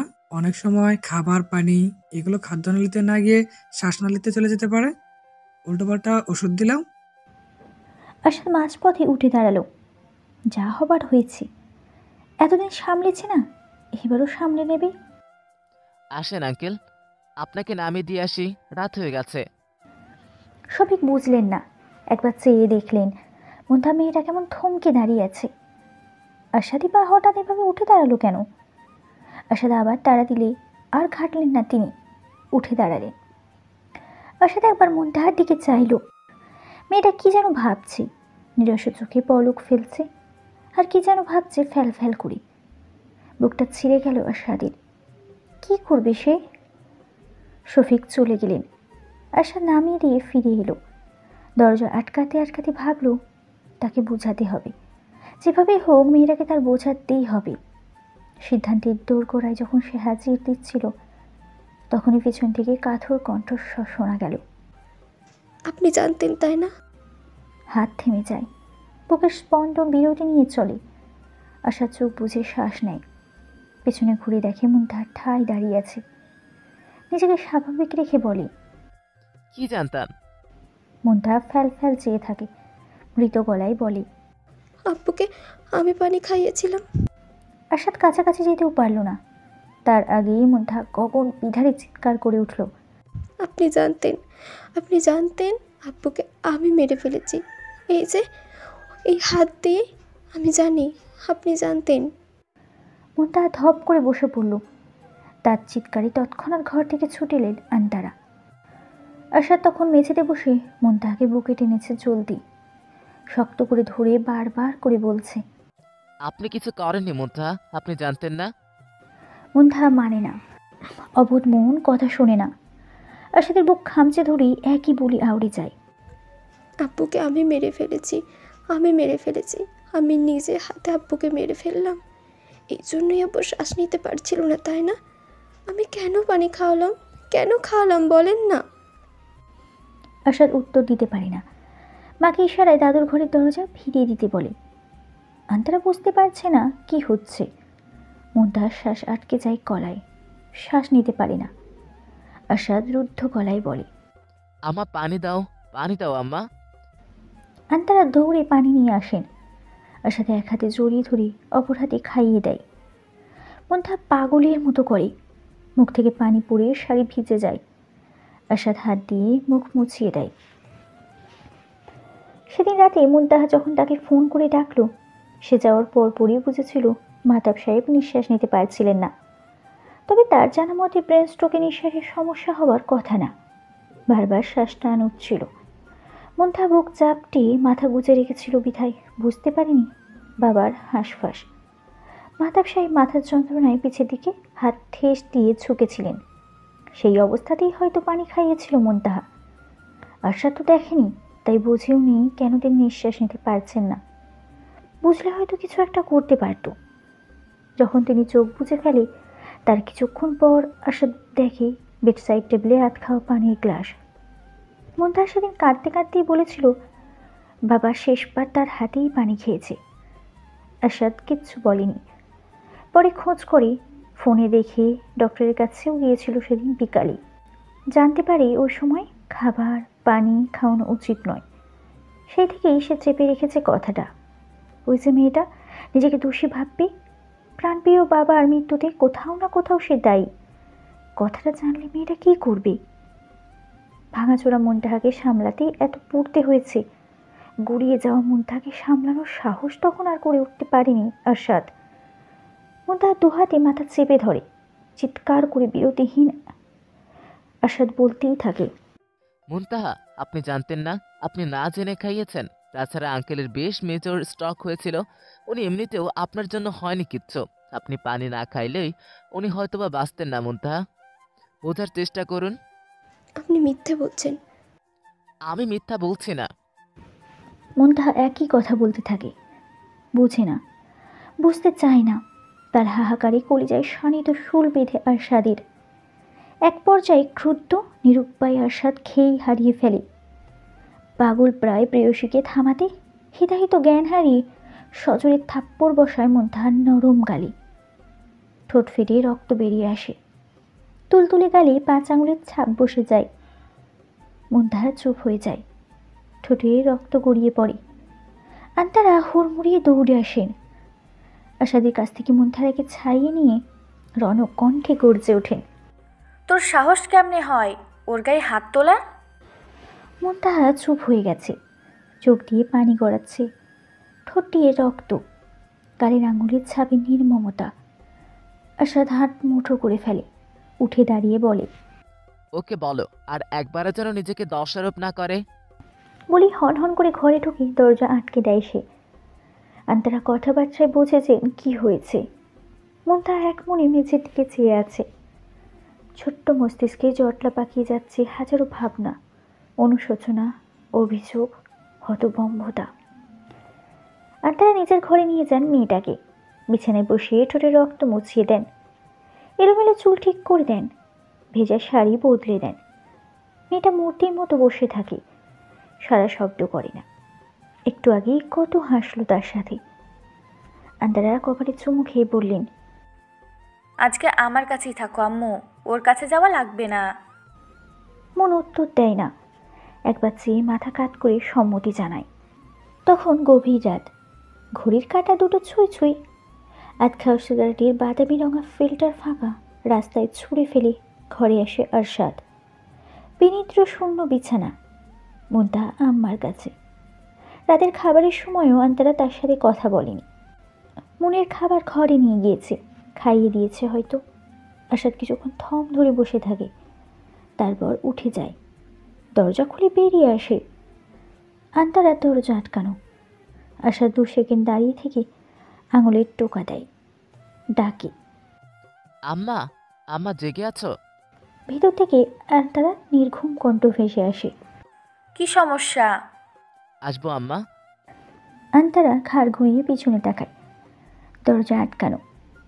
আসাদ খোলেনি এখনো। বলে আয়। আসাদ ভিতরে ঢোকে। চোখ রক্তবর্ণ। সিগারেটের ঝাঁঝে ঠোঁটজোড়া পুড়ে গেছে যেন। মন্থা চুপটি করে ঘুমাচ্ছে। এক হাতে আন্তরাকে ধরে আদুরে কন্যার মতো কুটিয়ে আছে। ঘরে সবুজ বাতিতে কি সুন্দর দেখাচ্ছে মেয়েটাকে। আসাদ 2 কদম এগোয়। আন্তারা কাঠ গলায় বলে, কি বলতে এসেছিস? বলে চলে যা। ওকে নিয়ে যাই আম্মা, তুমি ঘুমাও। ও আমার কাছেই ঘুমাবে। আর কোনো কথা না থাকলে যা। আম্মা। তুই ওকে মেরেই ফেলবি আরশাদ। আন্তারার স্পষ্ট উত্তর। আসাদ চমকে ওঠে। কথাটা সহ্য হয় না কেমন। উঁচু জোরালো কণ্ঠে বলে, আম্মা, ও কেমন করছিল? আমি কিভাবে দেখবো এসব? তুমি আস্তে কথা বল, ঘুমোচ্ছে। আন্তারা কাঠ গলায় চাপা কণ্ঠস্বর। আশা দীর্ঘশ্বাস ফেলে। কপাল চেপে দাঁড়িয়ে থাকে কিছুক্ষণ। মন্থা নড়ে চড়ে আরো গুটিয়ে শোয়। আন্তারা মাথায় হাত বুলিয়ে দেন বারবার। মাকে নিশ্চুপ থাকতে দেখে আশাদি অধৈর্য হয়ে বলে, আম্মা, আমি নিয়ে যাই? কিছু করব না। তোমার মনে হয় আমি আবার মারবো ওকে? আন্তারা কয়েক সেকেন্ড একাধারে চেয়ে থাকেন ছেলের দিকে। মুনতাহাকে ধরে রাখা হাতটা সরিয়ে অন্যদিকে তাকান। নীরব সম্মতিতে স্বস্তি মিলে আরশাদের। ঘুমন্ত মুনতাহাকে পাজাকলা করে তুলে ঘর থেকে বেরিয়ে যায় সে। মুনতাহার ঘুম ভাঙে ভোরের দিকে। সদ্য ঘুম ঘুম চোখে বুঝতে অসুবিধা হয় না কারো উদম বুকে মিশে আছে সে। চিরচেনা গায়ের ঘ্রাণ, চিরচেনা স্পর্শ, সাথে কিছু বিভৎস স্মৃতি। মুনতাহা হাত ছাড়ানোর চেষ্টা করে। আরশাদ ঘুমায়নি সারা রাত। আধো ঘুম আধো জাগরণের মাঝে ঘুরপাক খাচ্ছিল। মুনতাহার নড়াচড়ার চেষ্টা করতেই তন্দ্রা কেটে গেল তার। ঘরে বাতি নেই, তবে জানালা দিয়ে আসা ভোরের আলোতে অস্পষ্ট দেখা যাচ্ছে সব। মুনতাহা বুঝলো আরশাদ জেগে আছে। কথা বলতে চেয়েও চুপ করে গেল। আরশাদ কোমর থেকে হাত উঠিয়ে গালে রাখলো। ঘুম হয়েছে? মুনতাহা উত্তর দিল না, নিষ্প্রভ হয়ে রইল। আরশাদ বালিশে পাশে হাত রেখে মুখ বরাবর ঝুঁকল। গালে ঠোঁট ছোয়ালো। নরম চুমুতে গাঢ় চরের দাগ মেটানোর চেষ্টা করলো কিছুক্ষণ। মুনতাহা প্রতিক্রিয়া দেখালো না, শুধু ধারালো নখ বাহুতে গেঁথে দিল ধীর গতিতে। আরশাদ মাথায় চুমু খেলো। আর পাগলামো করবেন না। আল্লাহ যেভাবে আঙ্কেলের মৃত্যু লিখে রেখেছিলেন সেভাবেই হয়েছে। নিজেকে দোষারোপ করে কি হবে? আমি একটু পর অফিস চলে যাব, তারপর আর কান্নাকাটি করবেন না, ঠিক আছে?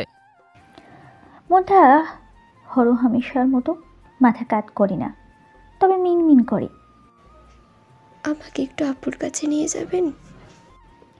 আরশাদ কোমল চোখে তাকায়। এই প্রশ্নটা যে আগে কতবার করতো মেয়েটা।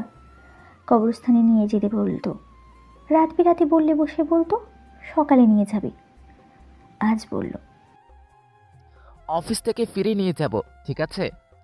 মুনতাহা চেয়ে থাকে শুধু, দ্বিরুক্তি করে না।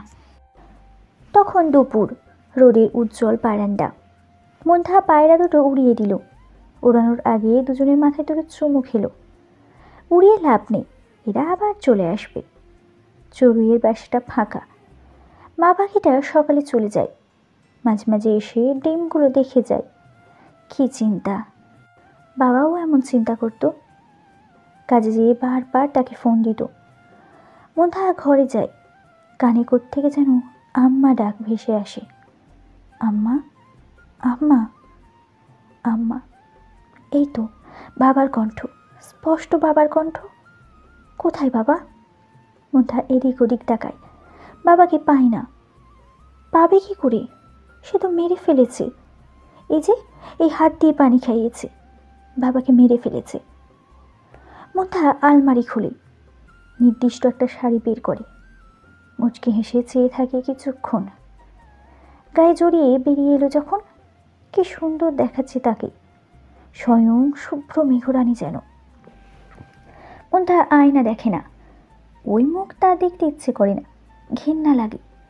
খুনি একটা। বেডসাইড টেবিলটা আজকাল খোলা থাকে। আসার আগে তালা দিয়ে যেত, এখন আর দেয় না।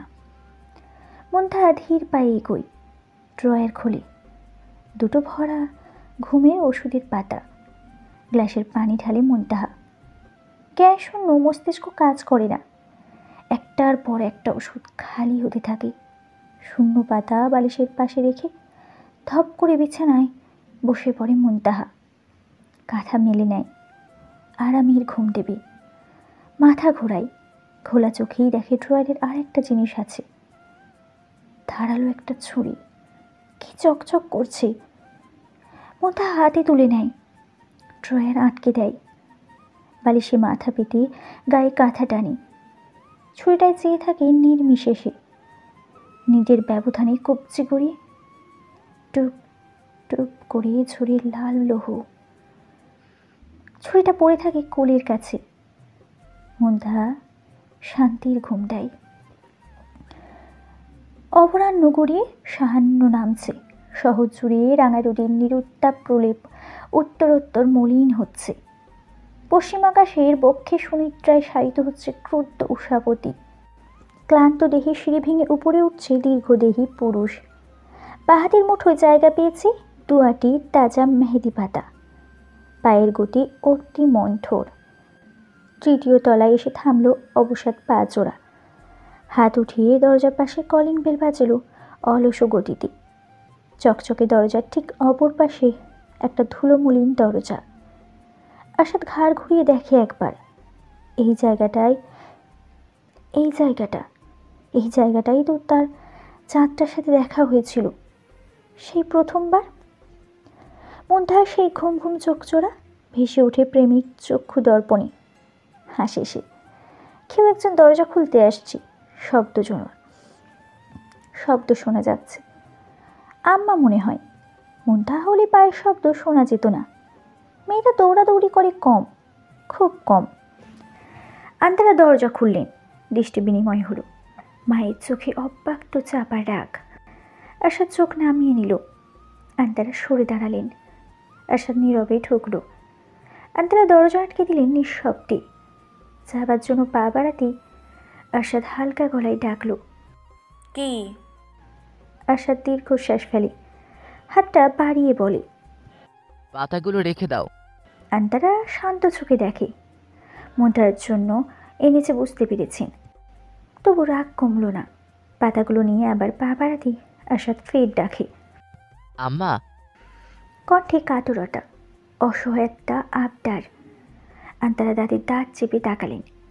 আশাদ কয়েক সেকেন্ড বিমূর্ত চেয়ে থেকে বলল, কথা বলছো না কেন আম্মা? তুমি দেখছিলে না ও কিভাবে নিজেকে দোষারোপ করছিল? আমি কি করতাম বলো? আন্তারা হতভম্ব কণ্ঠে বললেন, তাই বলে তুই গায়ে হাত তুলবি আরশাদ? ও থামছিল আম্মা।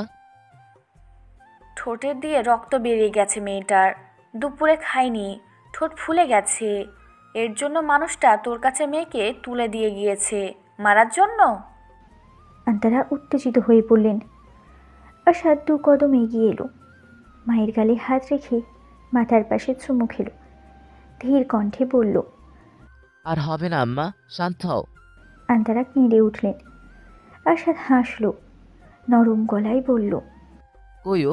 দাদুর কাছে? ঘুমোচ্ছে, দেখে এলাম। আশাদ জুতো খুলতে খুলতে পড়ল, কখন ঘুমিয়েছে? দুপুরের পরপরই। খেতে ডাকলাম, ওপাশ ফিরে শুয়েছে, উঠল না। আর ডাকিনি। একটু আগেই দেখলাম ওভাবেই গায়ে কাঁথা মুড়ি দিয়ে ঘুমিয়ে আছে। আম্মা, কাঁচা মুড়িয়ে ওর তো গরম লাগে, জ্বর এসেছে। আন্তারা চিন্তিত কণ্ঠে বললেন, তা তো দেখিনি। আচ্ছা ঠিক আছে, আমি দেখছি আম্মা। তুমি খাবার দাও, প্রচণ্ড ক্ষুধা লেগেছে। ওকে নিয়ে আবার বেরোতে হবে একটু পর। কোথায় যাবি? কবরস্থানে সকালে বলেছিলাম এসে নিয়ে যাব। ও দাদু ঠিক আছে? হ্যাঁ, আম্মাও ঘুমাচ্ছেন। দুপুরে ভালোভাবেই খেয়েছে, ঠিক আছে। ডাক্তারের অ্যাপয়েন্টমেন্ট নিয়ে এসেছি, কাল সন্ধ্যায় নিয়ে যাব।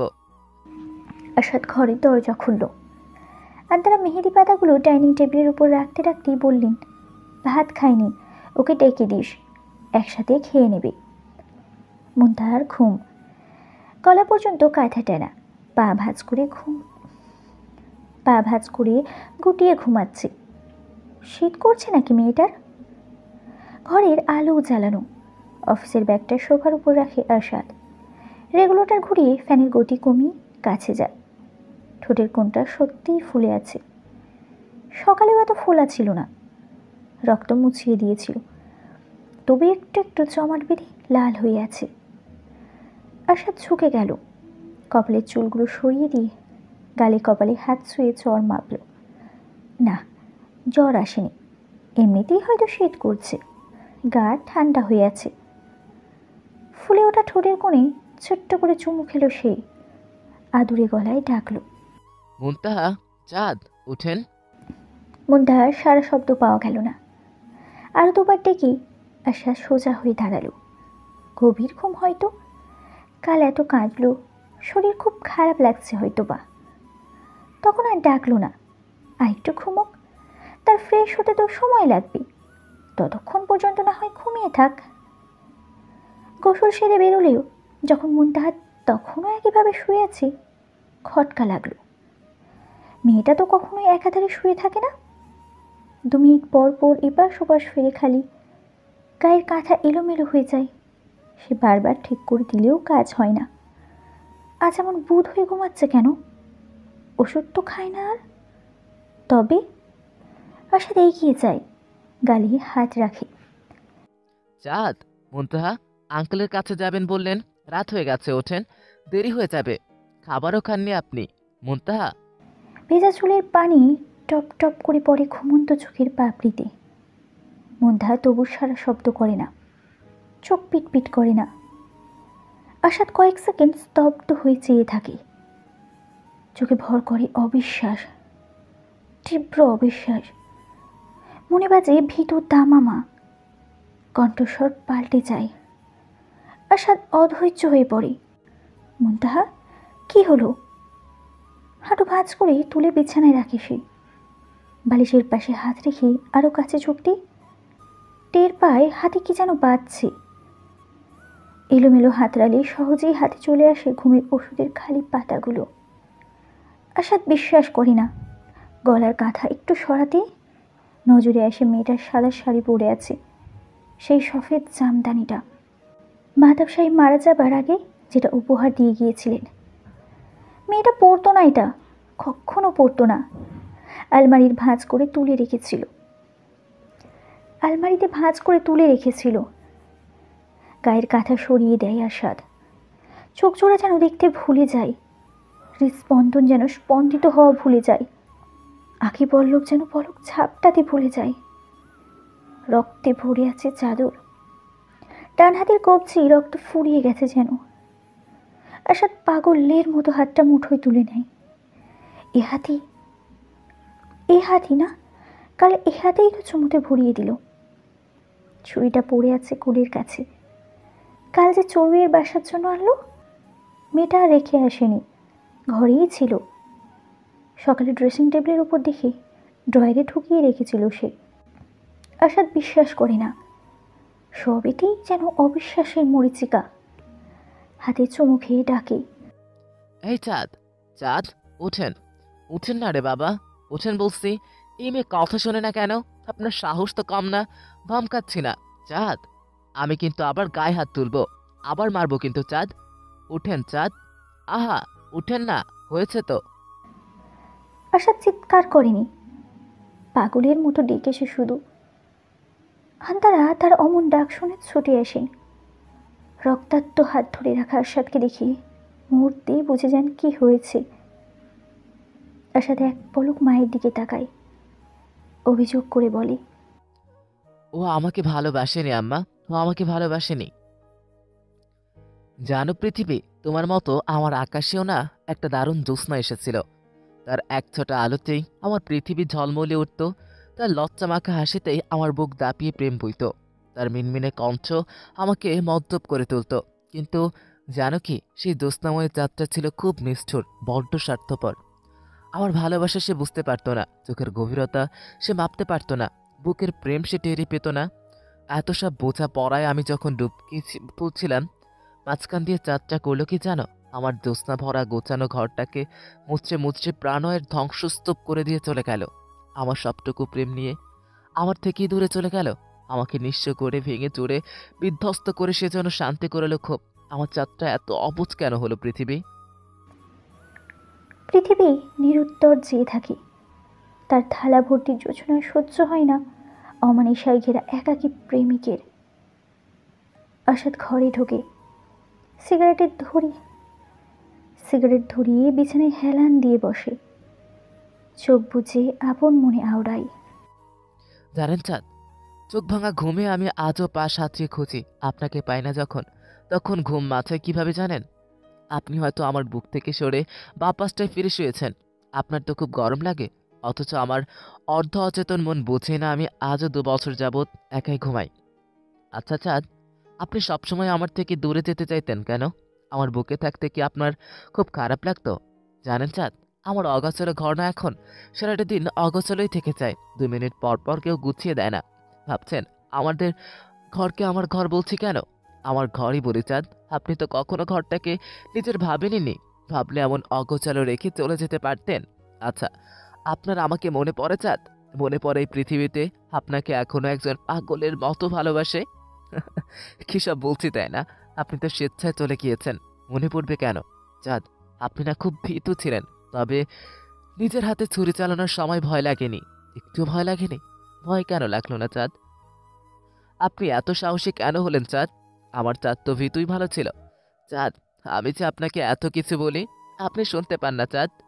আমি না সত্যি পাগল হয়ে গেছি চাঁদ, আপনি কি করে শুনবেন? আসাদ একাই হাসে, একাই কাঁদে, একাই অভিযোগের ঝুলি খুলে বসে। পাষাণ চাঁদ শোনে না, জবাব দেয় না। অন্ধকার ঝুড়ি অভিযোগের প্রশ্নরা ঘুরপাক খায়। বিদীর্ণ মন সাদা বিষাক্ত ধোঁয়ায় চূর্ণ বিচূর্ণ হয়। না বিশ্বাস উঠে যায় গলায়, তবু অভিযোগ থামে না। আপনার কাছে আমি এখনো এক বুক ভালোবাসা পাই চাঁদ। আপনার কাছে আমি এখনো এক সমুদ্র প্রেম পাই চাঁদ। আপনার কাছে আমি এখনো এক আকাশ জ্যোৎস্না পাই চাঁদ। আপনার কাছে আমি গোটা আপনিটা কেউ পাই চাঁদ। সিগারেটের প্যাকেট ফাঁকা হয়ে যায়। আসাদ হেসে ফেলে। আপনার কাছে আমি 320 টাকা পাই চাঁদ। এক সন্ধ্যায় আপনাকে দেখতে গিয়ে আমার পুরো টাকাটা জলে গিয়েছিল।